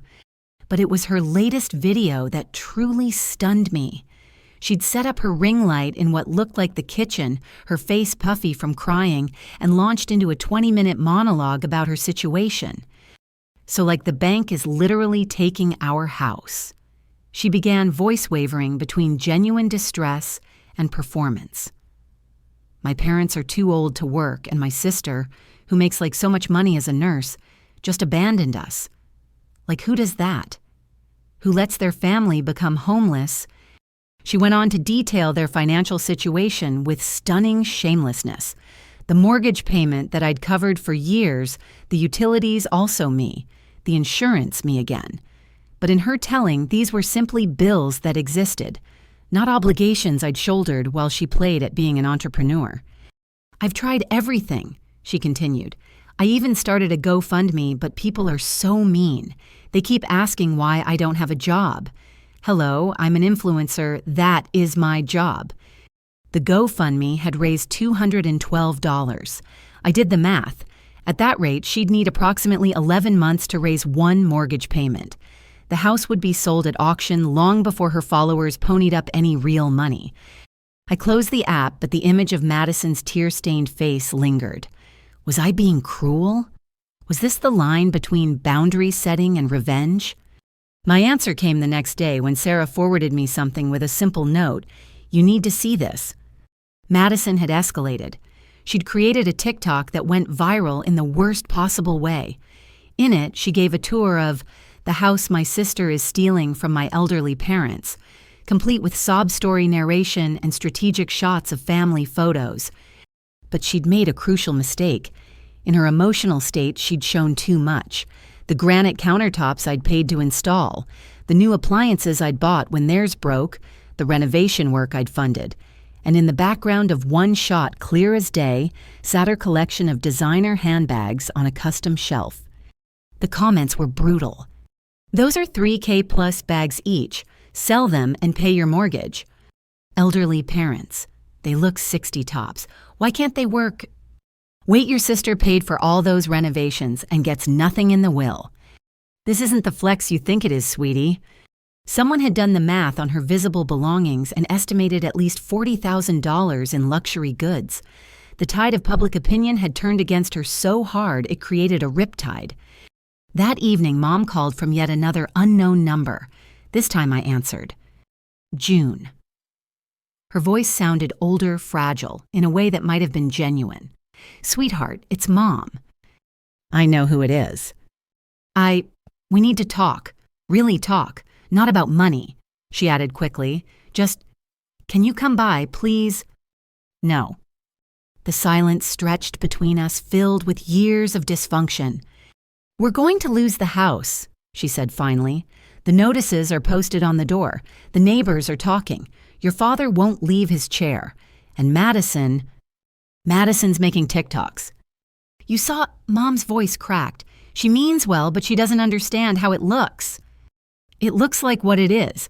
A 25-year-old woman who's never worked a day in her life crying because her sister won't subsidize her lifestyle anymore. That's not, she's trying June. She applied for jobs. Really? Where? Another silence. She says she's applied, Mom amended, online for remote positions in social media. Of course she has. June, please, just one more month, just to give us time to figure things out. Your father could have another episode from the stress. Dad's fake heart condition won't work twice, Mom. It wasn't fake, he was hospitalized. For a panic attack that he played up for sympathy and financial support. I spoke to the nurses, remember, I am a nurse. You're also a daughter. The fragility cracked, revealing the steel underneath. Our daughter, and you're letting us rot. I'm letting you experience consequences. There's a difference. Consequences for what? For loving your sister, for trying to provide for both our children, for treating me like a bank account instead of a person, for taking $347,000 from me while planning to leave me nothing, for enabling Madison's delusions instead of teaching her to be an adult. We did our best. No, Mom. You did what was easiest. It was easier to ask me for money than to tell Madison to get a job. Easier to let me sacrifice than to make her uncomfortable. Easier to plan your will around who you liked more rather than who supported you. We don't like her more. Then why does she inherit everything? Because she needs it. There it was. The truth laid bare. Need trumped contribution. Helplessness rewarded while responsibility was punished. Then let her need motivate her to figure it out, I said. The house is hers after all, or will be if she can save it. You're really going to let us be homeless. I'm really going to let you figure out your own housing situation like millions of other adults do every day. That's not cruelty, Mom. That's normal. This isn't over, she said, the last attempt at threat. When you need us, I won't. I hung up before she could respond. The certainty in my voice surprised even me, but it was true. I'd learned to need them the way a swimmer learns to need an anchor, only when you want to drown. My phone immediately lit up with texts from Madison. I'd forgotten she probably had my new number, too. The messages came in rapid fire. How dare you hang up on Mom? She's crying because of you. I hope you're happy in your fancy apartment while we're homeless. You'll regret this when they're gone. I'm documenting everything for my followers. They'll see what kind of person you really are. BTW Trevor dumped me because of you. He said our family is toxic. I hope you're happy. That last one almost made me smile. Trevor, the unexpected voice of reason in the chaos. I wondered if he'd seen the viral TikTok and recognized the designer bags he'd probably helped pay for. Over the next week, the situation escalated exactly as predicted.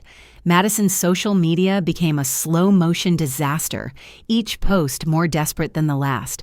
She tried selling her designer goods but balked at the offered prices, insisting they were worth more. She started a Patreon that gained 3 subscribers. She even attempted a car wash fundraiser that raised $43 and ended with her crying on Instagram Live about the indignity of manual labor. The foreclosure notices progressed from warnings to final notices. Dad finally emerged from his chair long enough to call me at work, somehow getting through the hospital switchboard. "You've made your point," he said without preamble. "We get it. You're angry about the will. Fine, we'll change it. Equal distribution. Just help us save the house." "I don't want your money, Dad. I never did." "Then what do you want?" The question hung there fundamental and years too late. I wanted to be seen as more than a resource. I wanted love that didn't come with a price tag. I wanted parents who valued what I contributed instead of just expecting more. "We do value—" "No, you valued my utility. There's a difference." "So that's it. 8 years of help and then nothing." 8 years of exploitation and then freedom. Perspective matters, Dad.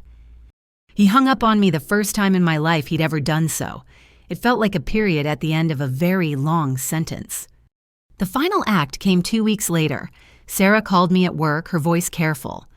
"June, there's something online you should see before someone else tells you." Madison had gone nuclear.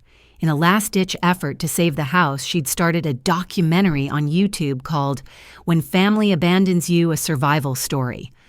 The first episode was 45 minutes of carefully edited manipulation, painting me as a wealthy, heartless sister who'd abandoned her struggling family out of greed. But the internet, as always, had its own ideas. Within hours, someone had done a deep dive into our family's public records.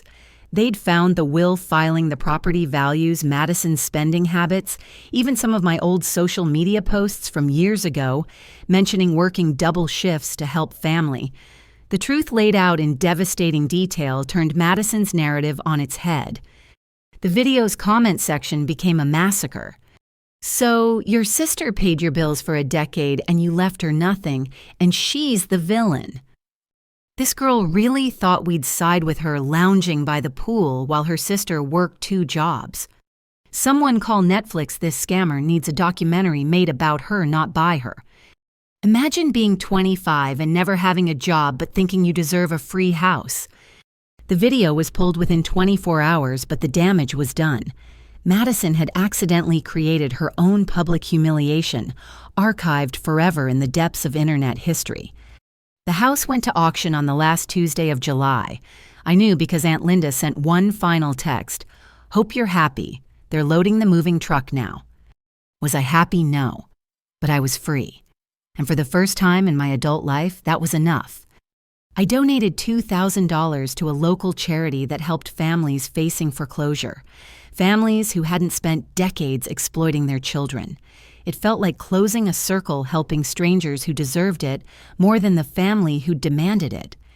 That night, I slept deeply in my small apartment, no longer waiting for the phone to ring with the next crisis I'd be expected to solve. Somewhere across the city, my parents were learning what life looked like without a safety net shaped like their eldest daughter. And Madison. She was about to discover that influence without income was just another word for unemployment. August crashed into Portland with record-breaking temperatures and the spectacular public collapse of Madison Matthews, would-be influencer. I watched it unfold from the safety of my new life, like rubbernecking at a highway accident you saw coming miles away. The documentary disaster had been pulled from YouTube, but the internet never forgets. Screenshots circulated on Reddit, Twitter, and TikTok, each platform adding its own layer of mockery. Someone had created a meme format from Madison's tearful face with captions like, "When you have to get a job at 25 and POV your sister won't pay your bills anymore." It went viral in ways her actual content never had. I learned about most of it through Sarah, who'd appointed herself my shield against direct contact while keeping me informed of the major developments. She showed up at my apartment on a Saturday morning with coffee and her laptop, her expression mixing amusement and concern. "You need to see this," she said, settling on my couch.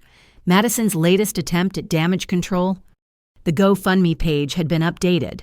Gone was the original sob story about family abandonment. In its place was a sprawling manifesto about surviving narcissistic abuse and rebuilding after trauma. She'd reframed herself as a victim of emotional manipulation, conveniently forgetting to mention the emotional manipulation had been entirely one-sided, just not in the direction she claimed. "Read the updates," Sarah instructed, scrolling down. The progression was fascinating in its desperation. Update warrants July 28th. "Thank you so much for your support. Every dollar helps as my family navigates this difficult time. We've raised $500 toward our $50,000 goal." Update 2. August. Tsusu. "Due to unexpected circumstances, we need to raise funds more quickly. Any amount helps, even $5 makes a difference." Update 3. August 5. Urgent.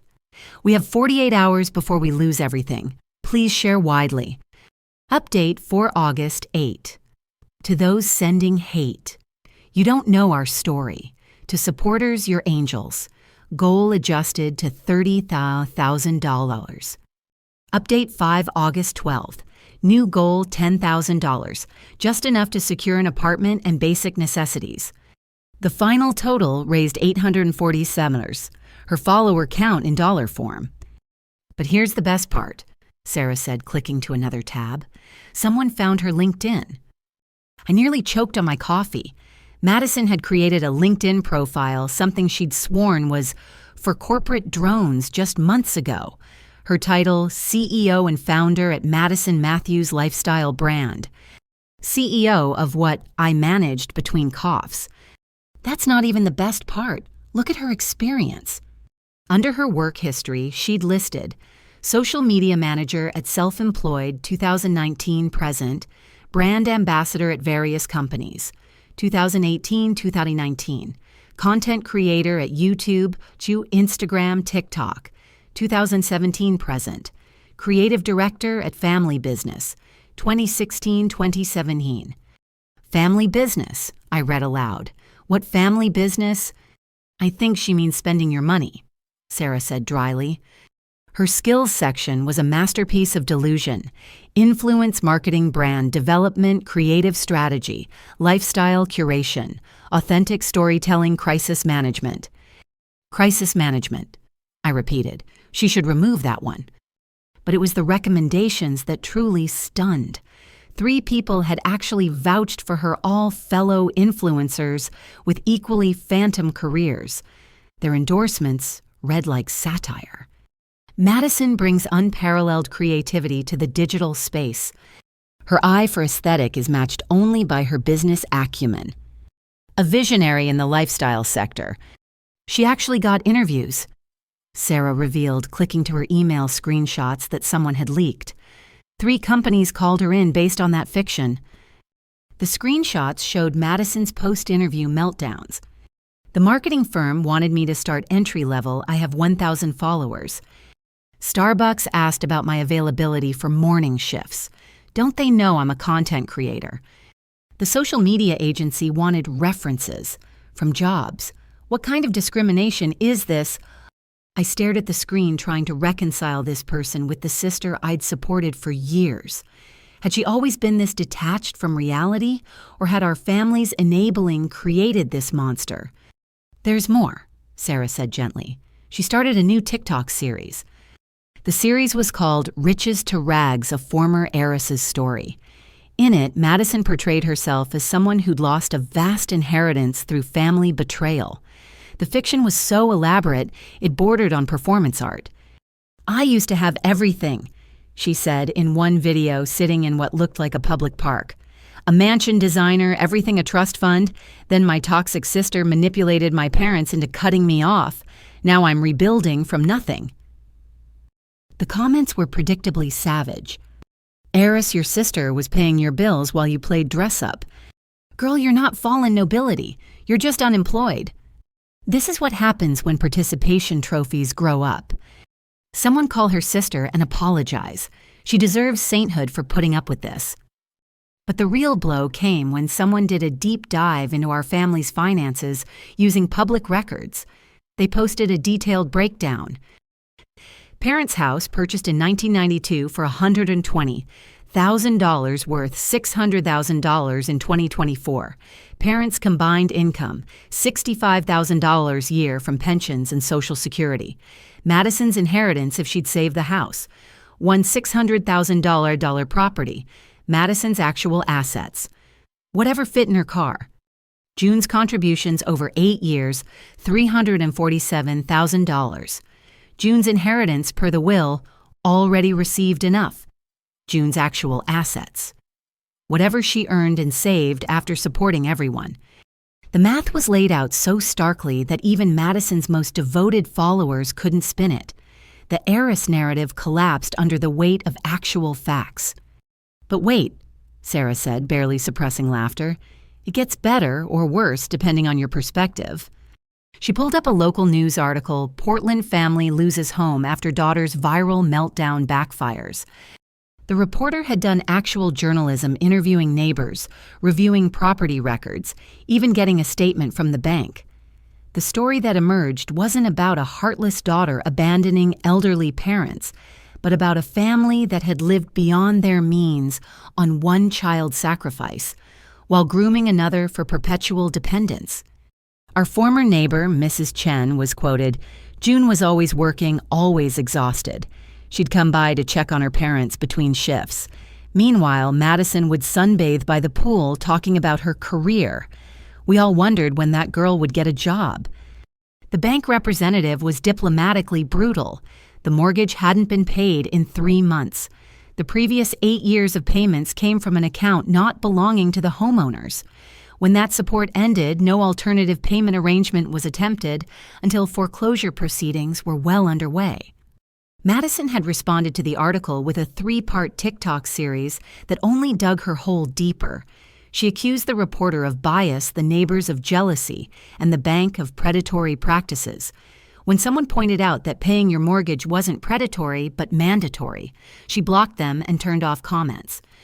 "She's spiraling." I observed, feeling an unexpected pang of, not sympathy exactly, but something adjacent to it. "She's experiencing reality for the first time," Sarah corrected. "It's like watching a hothouse flower meet winter." My phone buzzed with a text from an unknown number. Against my better judgment, I looked. "This is Trevor. I know you probably don't want to hear from me, but I thought you should know Madison is staying with a friend and applying for actual jobs now. The internet humiliation might have done what your family never could, forced her to grow up. Take care." I didn't respond, but I saved the number. Trevor, the unexpected ally in the chaos, letting me know the storm was passing. Later that evening, alone in my apartment that felt more like home every day, I allowed myself to check Madison's Instagram one last time. Her follower count had exploded to over 50,000. But they weren't fans. They were spectators at a circus waiting for the next act in her public breakdown. Her latest post was different.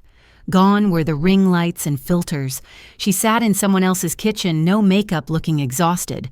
The caption was shorter than her usual novels. "Starting over, applied to 10 jobs today. Wish me luck." The comments were kinder than usual. "Growth looks good on you. Everyone starts somewhere. You got this. Maybe your sister did you a favor after all." That last comment had hundreds of likes. I closed the app and deleted it from my phone. Whatever Madison's journey looked like from here, I didn't need to watch it unfold. I'd played my part.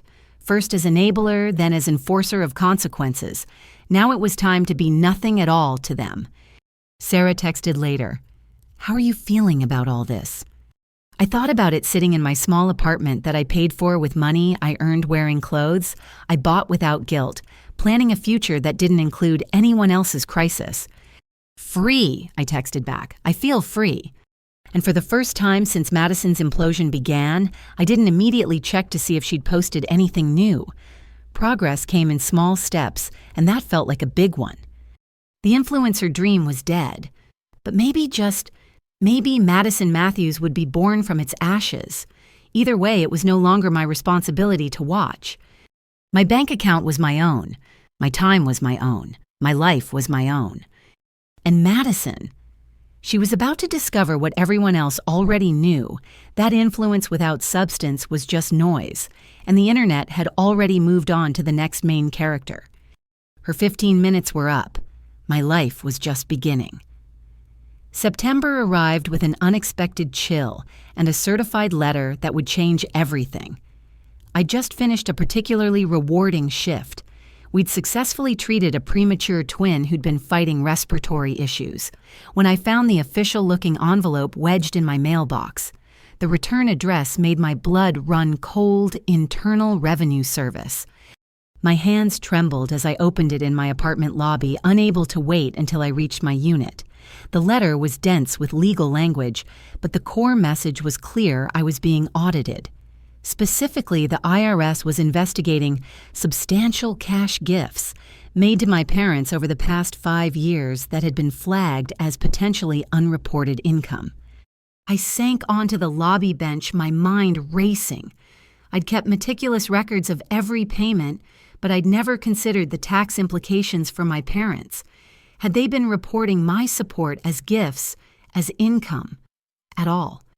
The answer came 3 days later when my new attorney, Patricia Wong, recommended by Sarah's firm, reviewed the documentation. Your parents never reported any of it. She said, her expression professionally neutral, but her tone conveying disapproval. $347,000 in cash transfers over 8 years, and they didn't report a penny. The IRS wants to know why. I didn't know they had to report it, I said weakly. Gifts over $15,000 per year to any individual require tax filings. You are essentially giving them $30,000 to $40,000 annually. That's significant unreported income. But it was for bills, not... The IRS doesn't care what it was for. They care that it wasn't reported. Patricia leaned back, studying me. There's more. The investigation was triggered by something specific. Do you know what that might be? I thought back over the past months of family drama, and then it hit me. Madison's GoFundMe. She claimed they were destitute, but the IRS could see large deposits in their accounts. Bingo. Your sister's very public begging campaign triggered a review that revealed years of unreported income. But here's where it gets interesting. They also found some questionable deductions. She pulled out another document. Your parents claimed Madison as a dependent running a home business. They wrote off part of the mortgage utilities, even groceries, as business expenses for her influencer career. Meanwhile, they were receiving unreported cash from you to pay those same bills. Is that fraud? It's definitely fraudulent. The question is whether it's criminal fraud or civil fraud. That depends on intent and the total amount involved. Patricia's expression grew more serious. June, I need to ask you something directly. Did you know your parents were claiming these deductions while you paid their bills? No, God, no. I had no idea about any of this. Good, because you could be implicated if you knew. As it stands, you're a witness, not a suspect. But your parents and Madison are in serious trouble. The next few weeks unfolded like a legal thriller I never wanted to star in. Patricia helped me organize every piece of documentation while the IRS investigation expanded. What started as an audit of my parents had spiraled into a full examination of Madison's business claims. Then came the knock on my door on a Thursday evening. I opened it to find Trevor standing in my hallway looking haggard. We need to talk, he said without preamble. Madison's been arrested. I let him in, too stunned to object. He collapsed on my couch, running his hands through his hair. It's bad, June. Really bad. The IRS investigation led to something else. Madison's been selling courses. Courses. How to become an influencer courses. Build your brand workshops. Monetize your life seminars. All online, all charging between $500 and $2,000. But she's not successful. What could she possibly teach? Nothing. That's the problem. She was selling false success using fake testimonials, inflated numbers. She claimed to make 6 figures from influencing. The FTC got involved. I poured us both water, my hands steady despite the chaos. How much did she make from these courses? Around $80,000 over 2 years. $80,000! I nearly dropped the glass. While taking money from our parents and begging me for support. It gets worse. She never reported any of it as income, and some of the students are filing fraud charges because she used fabricated income screenshots and fake brand deals as proof of her success. Where was she hiding $80,000? Trevor laughed bitterly. Spending it as fast as it came in. Designer goods trips that BMW lease. She thought if she looked successful, she'd become successful. Instead, she just became a criminal. My phone rang, Patricia's name on the screen. June, I just got word. The IRS is filing criminal charges against your parents and sister. Tax evasion fraud, false claims. They want you to testify. Testify against my family. As a witness to the financial structure, your records are evidence. You can refuse, but they'll subpoena me anyway. Exactly. I hung up and looked at Trevor, who'd clearly heard enough to understand. I'm testifying too, he said quietly. I found a lot of this during our relationship. I tried to warn her, but she said I didn't understand how influencer culture worked. Did you report her? No, but when the IRS came knocking, I couldn't lie. My reputation, my career. I had to tell the truth. The truth. Such a simple concept that my family had twisted into origami shapes of deception. The arrest made the news. Portland influencer charged with wire fraud and tax evasion ran in the local paper, complete with Madison's most glamorous Instagram photo juxtaposed against her mugshot. The contrast was striking. Filtered fantasy versus harsh reality. Mom called from yet another new number, her voice hysterical. "June, you have to help. They've arrested your sister. They're talking about arresting us too." "I know, Mom." "You know, then why aren't you here? We need bail money. We need a lawyer. You need to face the consequences of your actions." "Our actions? We didn't do anything. This is all a misunderstanding. You claim tax deductions for a fake business while taking unreported cash gifts. That's not a misunderstanding. That's fraud. We were just trying to help Madison. By committing federal crimes, we didn't think." "No, Mom, you didn't think. For the first time in your lives, you're facing consequences you can't pass on to me." "They want us to testify against each other," she whispered. "The prosecutor said if we cooperate against Madison, they might reduce our charges. How can they ask parents to turn on their child?" "The same way you turned on me," I said quietly, "easily when it benefits you." The line went silent except for her ragged breathing. "June, please, we'll lose everything." "You already lost everything when you lost the house.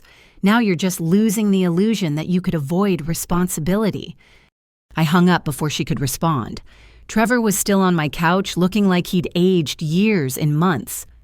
"You know what the weird part is?" he said. "Madison still thinks she's the victim. Even in jail, she's talking about how this is a conspiracy against successful women." "Successful women pay their taxes," I observed. Try telling her that. The next morning, I met with Patricia and the federal prosecutor assigned to the case.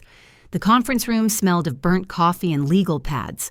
Across the table sat Assistant U.S. Attorney Jennifer Martinez, a woman who looked like she'd seen every scam and sob story invented. "Ms. Matthews, thank you for coming. I understand this is difficult testifying against family."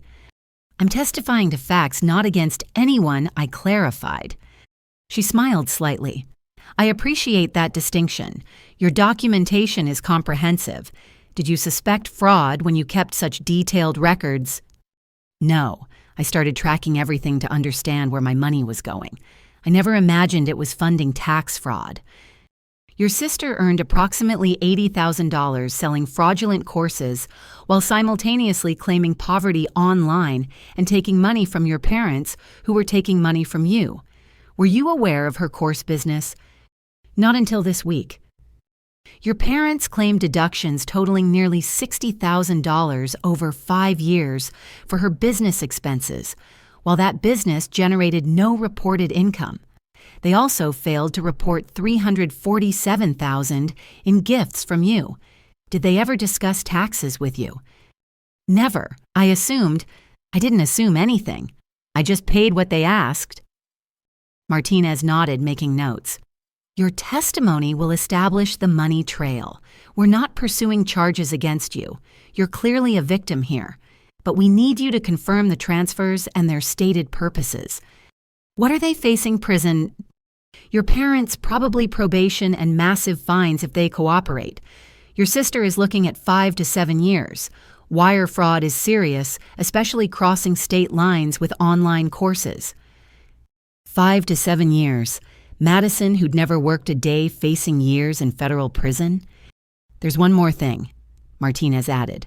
"We've frozen their assets, but there aren't many. Your sister had $3,000 in various accounts. Your parents had $800. The designer goods are being seized, but won't cover a fraction of what's owed. They'll be in debt to the government for the rest of their lives." The numbers were pathetic. All that money flowing through their hands, and they'd saved nothing. As I left the federal building, my phone buzzed with a news alert.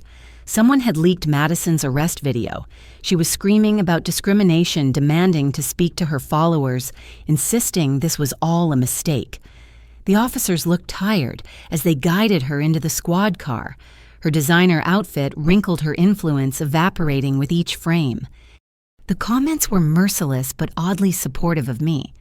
Her sister paid $300,000 to support them, and they committed tax fraud. Jail isn't enough. June Matthews deserves a medal for not burning that house down herself. This is what happens when you enable adult children. Let this be a lesson. Madison really thought she could scam her way to success. Federal prison will be great content. That evening, I sat with Patricia to review my testimony. We went through every transfer, every plea for help, every sacrifice I'd made. Laid out in legal documents, it looked even worse than I'd imagined. Not just the money, but the pattern of exploitation disguised as family duty. "You know what strikes me?" Patricia said as we finished.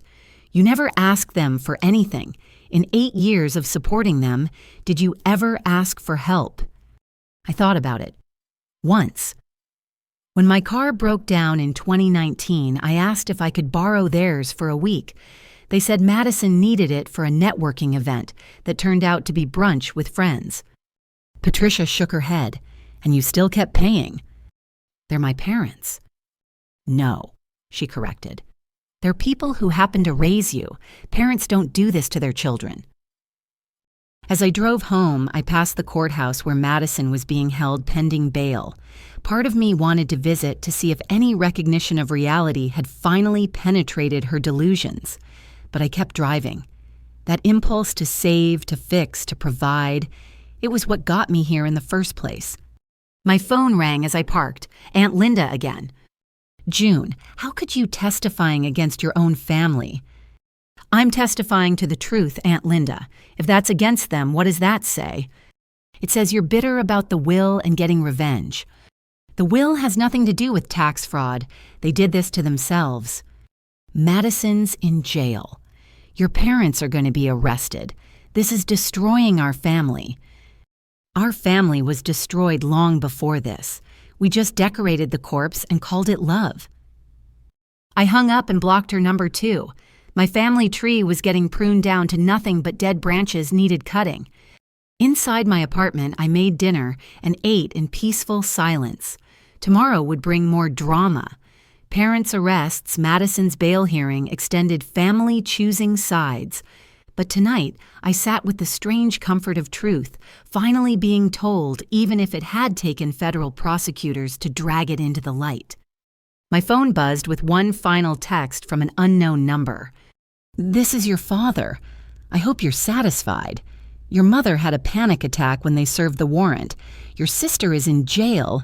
You've destroyed us, all because you couldn't just keep being a good daughter. I wish we'd never had you." I read it twice, waiting for the pain that should have come with such words. Instead, I felt only relief. The mask had finally slipped completely. This was who they'd always been. I'd just been too busy paying their bills to see it. I archived the message and finished my dinner.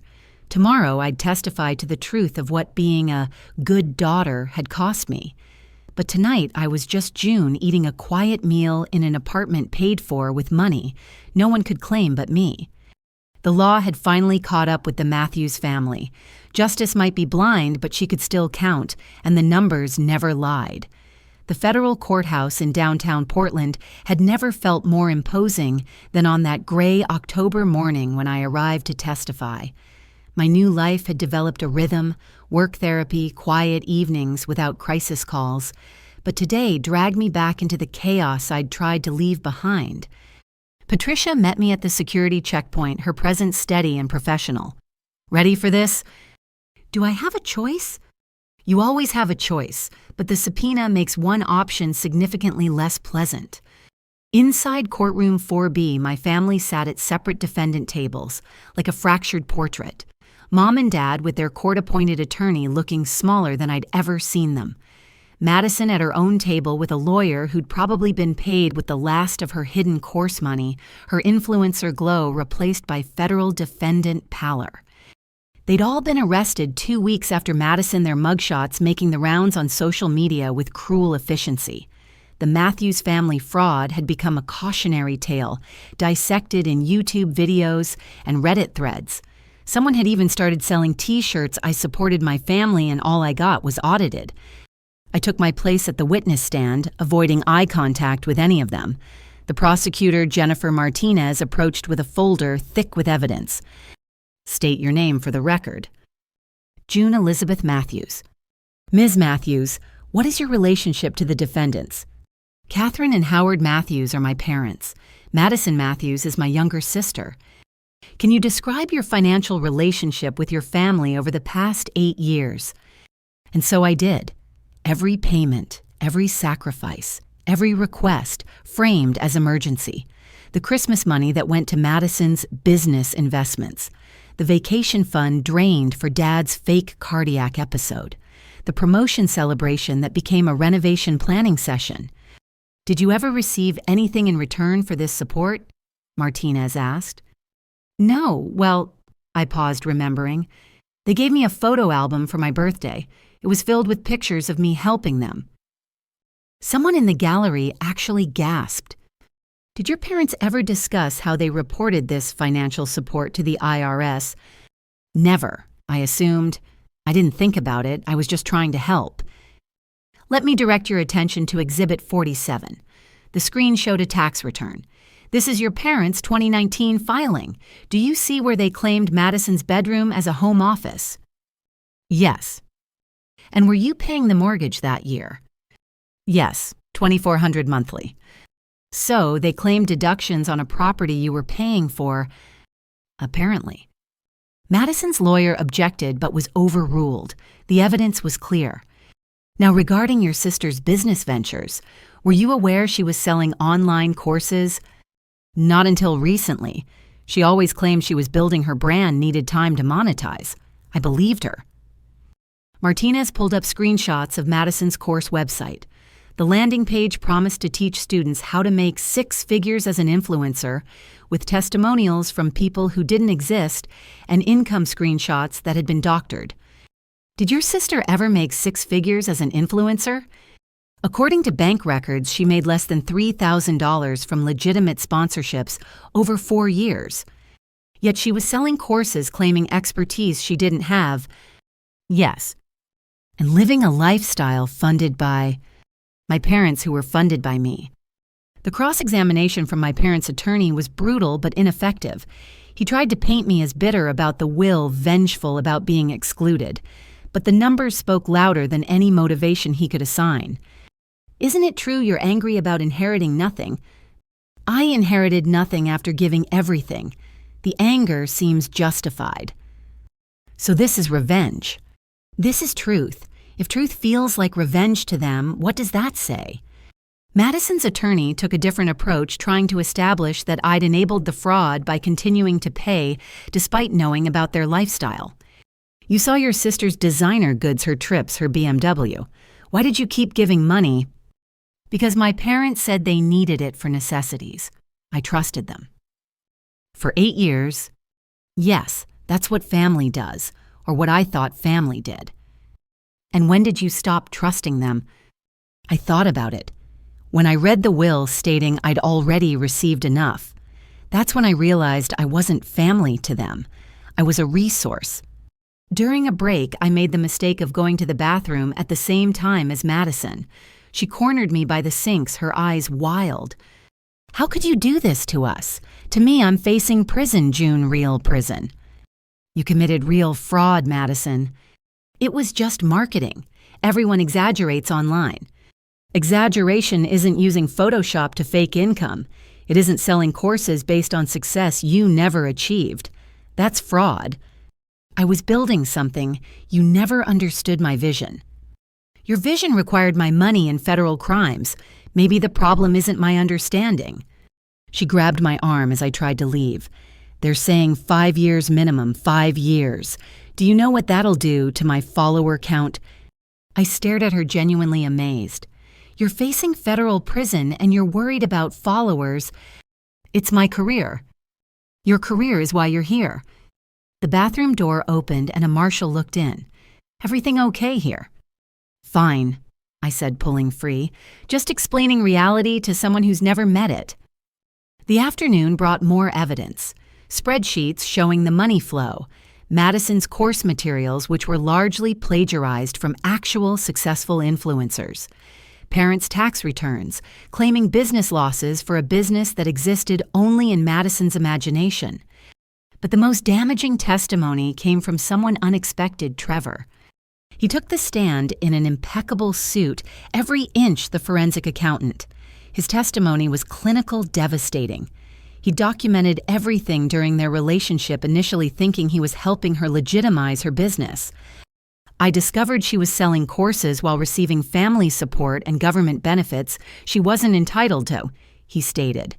"When I confronted her, she said everyone did it, that taxes were for people who couldn't game the system." "Did you report this?" "No, I ended the relationship and maintained documentation. When the IRS contacted me, I cooperated fully." "What did your analysis of the defendant's finances reveal?" Trevor pulled out his own folders. "A circular fraud scheme. June paid the parents funded Madison while claiming tax deductions for her fake business. Madison sold fraudulent courses and hid the income, then claimed poverty online to solicit more funds. It's textbook financial fraud with family dysfunction as the delivery system." His eyes met mine briefly, an apology maybe, or just acknowledgement of the insanity we'd both witnessed. The prosecutor introduced one final piece of evidence, a recorded phone call between Madison and a student who'd bought her course. The student was demanding a refund, saying the strategies didn't work. Madison's recorded voice filled the courtroom. "Success isn't guaranteed. If you're not making money, you're not working hard enough. I can't help people who won't help themselves." The irony was so thick you could package it and sell it as a course. When testimony concluded, Judge Harrison looked tired. "I've presided over many fraud cases, but rarely one where the victims and perpetrators were so intertwined. Ms. June Matthews, you have the court's sympathy. To discover your generosity was funding criminal enterprise must be devastating." I nodded, not trusting my voice. "As for the defendants, we'll recess for today. Closing arguments tomorrow, then I'll consider sentencing recommendations." As marshals prepared to escort them out, Mom caught my eye. For a moment, her mask slipped, and I saw something raw. Not remorse exactly, but recognition. The game was over. The bills had come due, and this time I couldn't pay them. Madison was less subtle. "I'll never forgive you," she screamed as they led her away. "When I get out, I'll ruin you. My followers will destroy you." All 800 of them, I thought, but didn't say. Outside the courthouse, reporters waited. Patricia guided me past them, but one question penetrated. "June, do you regret helping your family?" I stopped considering. I regret that my help enabled their crimes. I regret that love became transaction. But mostly I regret that it took federal prosecution for them to face consequences. "Would you do it again?" "No, and that's the most honest thing any of us have said in years." That night I sat with Sarah as the news coverage played. The anchors seemed stunned by the circular nature of the fraud, the family dysfunction that had metastasized into federal crime. Madison Matthews claimed to teach success while hiding income and begging for money, the reporter summarized. Her parents claimed tax deductions for her fake business, while their other daughter unknowingly funded the entire scheme. It's a cautionary tale of enabling meeting entitlement in the digital age. "You okay?" Sarah asked, muting the TV. "I testified against my entire family today. I'm not sure okay applies." "You testified to the truth. They committed crimes against themselves." My phone buzzed. Another unknown number, but I recognized the area code. The Federal Detention Center. "You have a collect call from Madison Matthews. Will you accept?" I declined and blocked the number. There was nothing left to say. The next morning brought closing arguments and Judge Harrison's verdict. Guilty on all counts. The sentencing would come later, but the maximums were clear. Mom and Dad faced up to 3 years each and hundreds of thousands in fines and back taxes.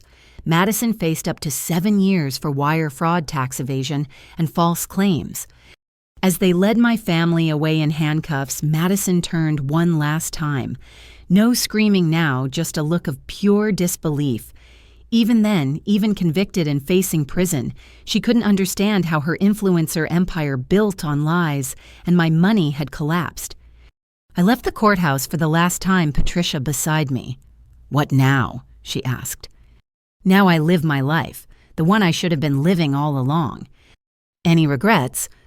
I thought about it as Portland's afternoon sun broke through the clouds. Just one. I wish I'd kept that first $2,400 for myself. Could have started this journey 8 years and $347,000 ago. But then Madison might never have been caught. True, maybe some expensive lessons are worth the price. As I drove home, my phone stayed silent. No family crises, no emergency requests, no guilt trips disguised as love. Just quiet possibility and a bank account that would never again be confused with a family fund. The Matthews family fraud had unraveled completely, each thread pulled, until only truth remained. And the truth, as it turned out, was exactly what I'd paid. Hundreds of thousands to learn that real family doesn't come with a price tag, and love that does isn't love at all. Madison would have years in federal prison to contemplate that lesson. I had the rest of my life to live it. The call came on a Tuesday afternoon in late November, just as autumn was surrendering to winter. I'd been reviewing patient charts when my phone lit up with a number I didn't recognize but somehow felt I should. The voice on the other end made my heart skip. "June, this is Harold Brennan from Brennan & Associates. I'm calling about your grandmother, Rose Matthews." Grandma Rose. In all the chaos of the trials and family destruction, I'd somehow forgotten about my father's mother tucked away in a memory care facility for the past 3 years. Or so we'd been told. Did something happen? Quite the opposite. "Your grandmother has requested a meeting with you, urgently. Can you come to my office this afternoon?" The same law office where the will reading had shattered my world now held another surprise. But this time, I wasn't walking in blind and trusting. Patricia accompanied me, her presence a reminder that I had advocates, now people who protected my interests. Harold Brennan's conference room felt different this time. Sunlight streamed through windows I hadn't noticed before, and sitting at the table was someone I hadn't seen in 3 years, Grandma Rose, looking nothing like the dementia-addled woman my parents had described. "June." She stood steady and strong and embraced me with surprising vigor. "My dear girl, I've been waiting for this day." I pulled back, studying her. At 82, she should have been deep in memory care confusion. Instead, her blue eyes sparkled with sharp intelligence and something else, mischief. "Grandma, I don't understand. Mom and Dad said you had dementia, that you needed constant care." "Sit down, sweetheart." Harold poured June some tea. "She's going to need it." Over the next hour, my grandmother unraveled a deception that made Madison's fraud look amateur. 3 years ago, when early memory lapses had prompted medical evaluation, she'd received a diagnosis of mild cognitive impairment, not dementia. Concerned but functional, she'd started planning for her future care. "Your parents saw an opportunity," she said, her voice steady with controlled anger. "They convinced me to sign power of attorney to Madison, said she had more time to manage my affairs while you were so busy with work." Madison. "They gave Madison control over your finances." "Temporarily," they said, "just until we figured out the best care situation." Rose's laugh was bitter. Within 6 months, they'd moved me to Sunset Gardens, a basic facility that accepted Medicaid. Told everyone I was too far gone to manage anything. "But you weren't—" "Oh, I had moments. Confusion, certainly. Good days and bad days. But dementia, no. And once I realized what was happening, I did what any smart old woman would do. I played along." Harold slid a folder across the table. "Your grandmother has been documenting everything for 2 years. With the help of a friend at the facility and a private investigator I hired on her behalf. The documentation was staggering. While I'd been funding my parents' lifestyle, they'd been systematically draining Grandma Rose's accounts. Her house sold for $400,000 with proceeds invested in Madison's influencer career. Her retirement accounts liquidated for care expenses while she lived in a Medicaid facility. Her jewelry family heirlooms were thousands, appearing in Madison's Instagram posts. They stole everything, I breathed, flipping through pages of evidence. Not everything. Rose smiled, and it was sharp as winter. They stole what they could find. But your grandfather was a clever man, and he taught me well. We had accounts they never knew about, investments and trusts they couldn't touch. I've been living on Medicaid not because I'm poor, but because I wanted them to think they'd won. Why didn't you contact me? Her face softened. You were drowning trying to save them, sweetheart. What could I add to your burden? Besides, I needed to gather evidence, needed them to feel safe in their theft. The investigator followed the money, Harold explained. Madison took over $500,000 from your grandmother's known accounts over 3 years. She used it for luxury goods trips, failed business ventures, even that online course platform. $500,000 on top of what she took from me. Your family, Rose said dryly, has expensive taste in daughters, specifically one daughter. The investigator's report included surveillance photos that turned my stomach. Madison at luxury boutiques, signing receipts with Grandma's credit cards. My parents at the bank withdrawing cash from her accounts. Even photos of them at Sunset Gardens visiting just long enough to maintain the charade while rushing Madison to her next shopping spree. But here's the beautiful part. Rose continued, her eyes glinting. They were so greedy, so confident in my supposed dementia, they got sloppy. Madison filed paperwork claiming to be my sole caregiver, collecting government benefits for that care. While I was in a facility, while she lived at home, spending my money. That's fraud, Patricia said, speaking for the first time. Federal fraud if she crossed state lines or used mail services. Oh, she did both. Online shopping trips to California tax filings. My investigator has it all. I stared at my grandmother with new respect. You've been playing the long game. Sweetheart, when you're my age, all games are long games. She reached across the table, taking my hand. I watched what they did to you, how they bled you dry while planning to leave you nothing, how Madison preened and posted while you worked yourself to exhaustion. I couldn't save you then. You had to save yourself. But I could make sure justice found them. Harold cleared his throat. There's more. Your grandmother has been working with federal prosecutors. The evidence she's gathered doesn't just prove theft. It proves a pattern of elder abuse and fraud that adds significant time to their sentences. How much time? With the existing convictions and these new charges, your parents are looking at 10 years minimum. Madison could face 20. 20 years. Madison would be 45 when she got out her influencer dreams, as dated as her last free Instagram post. But that's not why I called you here, Rose said. Harold, show her the real documents. Another folder appeared. Inside, a will dated just 6 months ago, witnessed and notarized. I read it 3 times before the words sank in. You're leaving everything to me.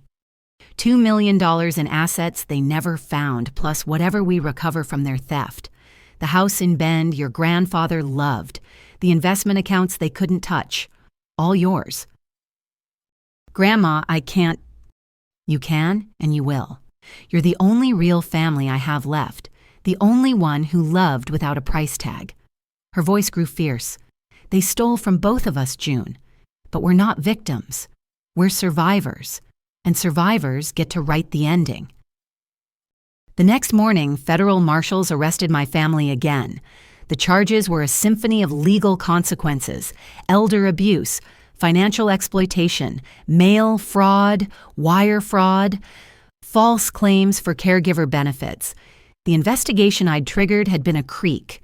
Rose's evidence was a tsunami. This time, I didn't go to the courthouse. Instead, I helped my grandmother move from Sunset Gardens to a beautiful assisted living community where she could live with dignity and real care. As we packed her few belongings, they'd sold or stolen most of her possessions, she pulled out a small recorder. Want to hear something interesting? She pressed play. Madison's voice filled the room, recorded during a visit 2 years ago. Just keep pretending Grandma. The more confused you act, the better. We need June to keep thinking you're gone so she doesn't get suspicious about the money. Once we sell your house, we can put you somewhere nicer. Promise. You recorded them. Every visit. My friend at the facility helped. Sweet girl studying law at night school. I'm paying for her last year of tuition as a thank you. How long have you been planning this? Rose smiled, looking more like the grandmother who'd taught me to play chess than the fading woman my parents had described. Since the day I realized your sister was measuring my house for her influencer studio while you were working a double shift to pay their mortgage. That's when I knew. One granddaughter inherited the family heart, and it wasn't the one they were protecting. The trials moved quickly this time. The evidence was too overwhelming, the patterns too clear. Madison's lawyer tried arguing diminished capacity due to her influencer delusions. But the jury wasn't sympathetic to someone who'd stolen from an elderly grandmother while posting about manifesting abundance.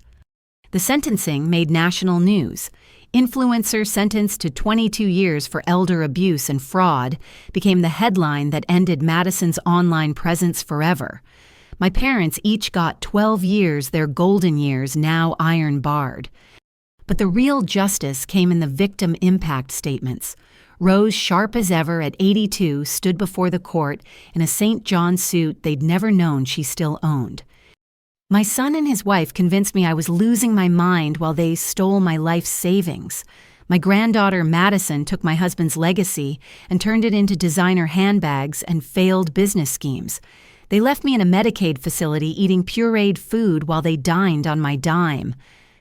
She paused, looking directly at them. But they made one mistake. They underestimated both June and me. They thought kindness was weakness, that love meant exploitation. Today they learn otherwise. Madison tried to respond, standing up despite her lawyer's attempts to stop her. You're just bitter. When I'm out, I'll rebuild my followers. Your followers, Rose interrupted calmly, will be grandmothers themselves by then. Sit down, child. Your influence is over. That night, Rose and I had dinner at her new apartment. Real food, not the institutional meals she'd endured while playing her part. She decorated with photos salvaged from storage, including one of her and Grandpa on their wedding day. He would have loved this, she said, raising a glass of wine. Harold always said the best revenge was a life well lived. But he was wrong. The best revenge is justice served with a side of irony. They'll appeal. Let them. Every appeal means more legal fees. They can't pay more time added for wasting the court's time. I've got excellent lawyers now funded by their own theft returned to me. We talked until late, sharing stories of the years we'd lost to their deception. She told me about playing confused while documenting everything about the fury that kept her sharp when grief might have broken her. I told her about the birthday when they'd given me a scrapbook of my own servitude, about Trevor's unexpected alliance, about the freedom I'd found in saying no. You know what the hardest part was, Rose asked as I prepared to leave. Watching them destroy you while I waited for enough evidence. Every time Howard called you for money, every time Madison posted another luxury haul, I wanted to scream the truth. But patience, June. Patience is how you catch predators. Was it worth it 3 years in that place? She smiled, the expression transforming her face. Sweetheart, I spent 3 years in basic care to ensure they'd spend decades in federal prison. I'd say I got the better deal. As I drove home, my phone stayed silent except for a single text from Rose. Family dinner, Sunday my treat. Actually, Madison's treat. I'm using her seized assets to pay. I laughed, really laughed for the first time in months. My grandmother, the chess master who'd played dead to capture the king. Or in this case, the would-be influencer queen and her enabling court. Checkmate. The final trial began on a cold February morning that matched the chill in courtroom 1A. This wasn't just another hearing. This was the consolidated federal case that would determine whether my family spent the next 2 decades behind bars. Media coverage had exploded after Grandma Rose's revelations, turning what had been a regional curiosity into a national scandal. The influencer fraud family had its own hashtag. Documentary crews circled like vultures, and Court TV had dedicated a correspondent to daily coverage. I sat between Patricia and Grandma Rose in the gallery's front row. Rose wore her power suit like armor, her presence commanding despite her age. Behind us, reporters filled every available seat, their keyboards and cameras, ready to capture the Matthews family's final act. At the defendant's table, my family looked like strangers in their matching jail attire. Gone were Mom's careful makeup and coordinated outfits. Dad's perpetual tan had faded to prison pallor, but it was Madison who'd transformed most dramatically. No extensions, no filters, no designer, anything. Just a 26-year-old facing the possibility of emerging from prison in her late 40s. The prosecutor, Jennifer Martinez, had built her case like a fortress. 73 exhibits, 42 witnesses, financial records spanning a decade. The jury, 12 people who probably had their own family dramas but nothing approaching this scale, listened with expressions ranging from disbelief to disgust. "Ladies and gentlemen," Martinez began her opening statement, "this is not a case about family dysfunction. This is about systematic fraud perpetuated by 3 adults who viewed their relatives as personal ATMs. The defendant stole from a daughter who loved them and an elderly mother who trusted them all while claiming poverty and building a false empire on social media." The defense tried various strategies. Mom and Dad's attorney painted them as desperate parents trying to help a struggling child. Madison's new lawyer, the expensive one having fled after the elder abuse charges, went for the millennial sob story claiming she was a victim of toxic positivity culture and unrealistic social media expectations. But then the evidence started rolling out, and no amount of spin could soften its impact. First came my testimony expanded now to include the birthday scrapbook, the will reading, and every manipulation I could remember. The prosecutor had me read excerpts from my expense, tracking the running tally of sacrifice that had funded their comfort. June 2019. I read from my records. Dad's emergency dental work, $3,200. Same week, Madison's Instagram shows her at a spa retreat in Sedona. October 2020. Mom says they can't afford groceries. I send $500. Bank records show Madison's Sephora purchase for $480 that same day. December 2021, told they might lose the house. I empty my savings $8,000. Madison posts about her investment in a $5,000 camera she never uses professionally. The jury took notes, some shaking their heads. One woman who looked about my mother's age kept staring at Mom with undisguised contempt. Cross-examination tried to paint me as bitter, vindictive, attention-seeking. But Patricia had prepared me well. "You seem very prepared with all these records," the defense attorney suggested. "Almost like you were planning to use them against your family." I kept records because I was trying to understand where my money went. If tracking expenses is planning against family, then every household budget is a conspiracy. But you never said no until after the will reading. Correct. I trusted them until they put in writing that my trust was worthless. So this is about inheritance. This is about learning I'd been funding fraud. The inheritance just revealed it. Trevor testified next his forensic accounting background lending credibility to the financial maze. He'd created charts showing the circular flow of money, from me to parents to Madison and back around in the form of tax fraud. In my professional opinion, he stated, "This represents one of the most clear-cut cases of familial financial exploitation I've encountered. The paper trail is extensive and damning." Madison's attorney tried to discredit him. "You dated the defendant. Isn't this just revenge for a bad breakup?" "I dated someone I thought was an entrepreneur. I discovered she was a fraud. My personal feelings don't change the mathematical evidence." But the day's most powerful testimony came from Grandma Rose. At 82, she commanded the courtroom like a queen reclaiming her throne. She brought props. Family photos showing her throughout the years, vibrant and clearly competent, juxtaposed with the confused elderly woman narrative my family had crafted. They told everyone I had severe dementia, she said, voice clear and strong. Meanwhile, I was documenting their theft, recording their visits, building this case. Does this sound like someone with severe cognitive decline? She then played the recordings. Madison's voice filled the courtroom cheerfully, discussing which of Grandma's assets to liquidate next. Mom suggesting they move her to an even cheaper facility to save money. Dad complaining that the power of attorney paperwork was too complex and couldn't Madison just forge some signatures. "Objection!" Madison's lawyer practically screamed. Overruled. The defendant's own words are admissible. The worst recording was Madison explaining to a friend how easy it was. "Old people forget stuff anyway. We just tell June that Grandma's too far gone to manage money. She'll never check because she's too busy working to pay our bills." In the gallery, someone gasped. The court reporter looked ill. "How did it feel," Martinez asked Rose, "to hear your granddaughter say that?" "Like watching my son become a stranger. I raised Howard better than this." But somewhere greed replaced love, and Madison learned that family meant opportunity, not obligation. The defense's cross-examination of Rose backfired spectacularly. They tried to establish she actually did have memory issues, that her current clarity was temporary. "Mrs. Matthews, isn't it true you were diagnosed with mild cognitive impairment?" "Yes, mild. Like forgetting where I put my reading glasses, not forgetting I had $500,000. But you allowed your family to manage your affairs.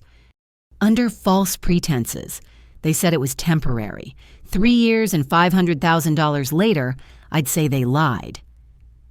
Yet you continued to play along." Rose smiled, the expression sharp. "Young man, I spent 3 years eating pudding and pretending to be confused while documenting fraud. If that's not sound mind, I don't know what is. Would you like to see my chess rating from the facility? I beat everyone, including the staff." The gallery erupted in nervous laughter. Even the judge looked like he was fighting a smile. The prosecution then brought out the social media evidence. Madison's Instagram, TikTok, and YouTube accounts were projected on courtroom screens. The jury watched her transformation from struggling influencer to luxury lifestyle blogger, all time-stamped against my bank transfers and Rose's account withdrawals. "This is from March 2022, Martinez narrated. Madison posts about manifesting abundance and claims her success comes from hard work and positive thinking. Bank records show she deposited $20,000 from her grandmother's account that week. They played her course videos where she taught others to invest in themselves and ignore the haters. Code apparently for steal from family and block anyone who questions your income. The most damaging was a deleted video recovered from her cloud storage. In it, a drunk Madison filmed herself counting cash, laughing about stupid people who actually work for money and how family is just another word for funding. Madison tried to object from the defendant's table, but her lawyer shushed her. The damage was done. Character witnesses came next. Our former neighbors testified about watching me leave for double shifts while Madison sunbathed. The bank manager who'd processed Rose's withdrawals confirmed my parents always came together, always seemed nervous, always had Madison waiting in the car. Even Madison's few remaining friends turned. One testified that Madison had bragged about her business model, getting others to pay for everything while she built her brand. She said working was for people without vision, the former friend testified, said her family owed her success because they'd created her. It was weird. Weird how, like she genuinely believed she was entitled to everything because she existed. She called it return on investment, said her parents invested in creating her, so they owed her returns forever. The defense's case was anemic in comparison. They brought character witnesses who described my parents as loving and devoted, but crumbled under cross-examination when asked if they'd ever seen this loving family actually interact. Madison's witnesses were other failed influencers who testified that everyone exaggerates online, not exactly a compelling defense for fraud. Madison insisted on testifying against her lawyer's advice. It was a disaster. I never meant to hurt anyone. She began, already crying. I was just trying to build something special. By stealing from your grandmother, Martinez asked. It wasn't stealing. She said I could manage her money. While she had dementia, she seemed fine to me. Martinez pulled up a text Madison had sent. Grandma's really out of it today. Perfect time to get those transfer forms signed. Does that sound like someone who thought their grandmother was fine? Madison's response was to blame everyone else. I'd never supported her dreams. Our parents had promised to help, but always complained. Rose had so much money she'd never miss it. Society put pressure on young women to succeed. The economy made it impossible for her generation. So everyone is responsible except you, Martinez summarized. I'm a victim too. Of whom? Some of circumstances. The gallery's response said everything. Even the bailiffs looked disgusted. Closing arguments took a full day. The prosecution laid out the case like a roadmap of greed, each turn marked by my depleted bank account or Rose's emptied assets. The defense tried for sympathy, but what sympathy could exist for 3 adults who'd systematically destroyed 2 family members who'd loved them? The jury deliberated for exactly 93 minutes. On all counts of wire fraud, tax fraud, elder abuse, financial exploitation, and conspiracy to commit fraud, the foreman read, "We find the defendants guilty." Madison screamed an influencer's last attempt at controlling the narrative. Mom fainted, or pretended to. Dad just stared at me with naked hatred. "I hope you're satisfied," he mouthed. I was. Not happy, not celebratory, but satisfied that truth had finally won over manipulation. Outside the courthouse, media surrounded us. Rose handled them like the pro she'd become. "Justice was served today," she said simply. "My son, his wife, and my granddaughter chose greed over family. They'll have decades to contemplate that choice." "Mrs. Matthews, what about June, your other granddaughter?" Rose pulled me close. "June is proof that DNA doesn't determine character. She's the granddaughter of my heart and the only family I need." Someone asked if I had any comment. I thought about all the things I could say, all the pain I could share, all the receipts, literal and metaphorical, I could provide. Instead, I said, I spent 8 years and $347,000 learning that love shouldn't have a price tag. My family is going to prison, but I'm finally free. That's all that matters. As we walked away, someone shouted a final question. Madison had a message for her followers. She says she'll come back stronger. Any response? I turned back, looking at the courthouse where my family would soon be sentenced to decades behind bars. By the time Madison gets out, influence will mean something completely different. Maybe she'll finally have to develop an actual skill. I won't be around to find out. Rose squeezed my hand as we walked to the car. "Proud of you, sweetheart. You didn't let them make you cruel." "Just honest grandma. Turns out that was cruel enough." The sentencing came 2 weeks later. Dad got 15 years. Mom got 12. Madison got 22, the maximum for her combined crimes. The judge called it one of the most egregious cases of family exploitation he'd ever seen. Madison had to be dragged from the courtroom still screaming about her followers, her brand, her future comeback. The last thing she yelled was my name, promising revenge when she got out. By then I'd be 50. She'd be 48. An influence like her family's love would be nothing but a memory of something that once cost everything and turned out to be worth nothing at all. The Matthews family fraud was over. The Matthews women who'd survived it, Rose and I, drove home together ready to build something new from the ashes of what greed had burned. A real family, no price tag required.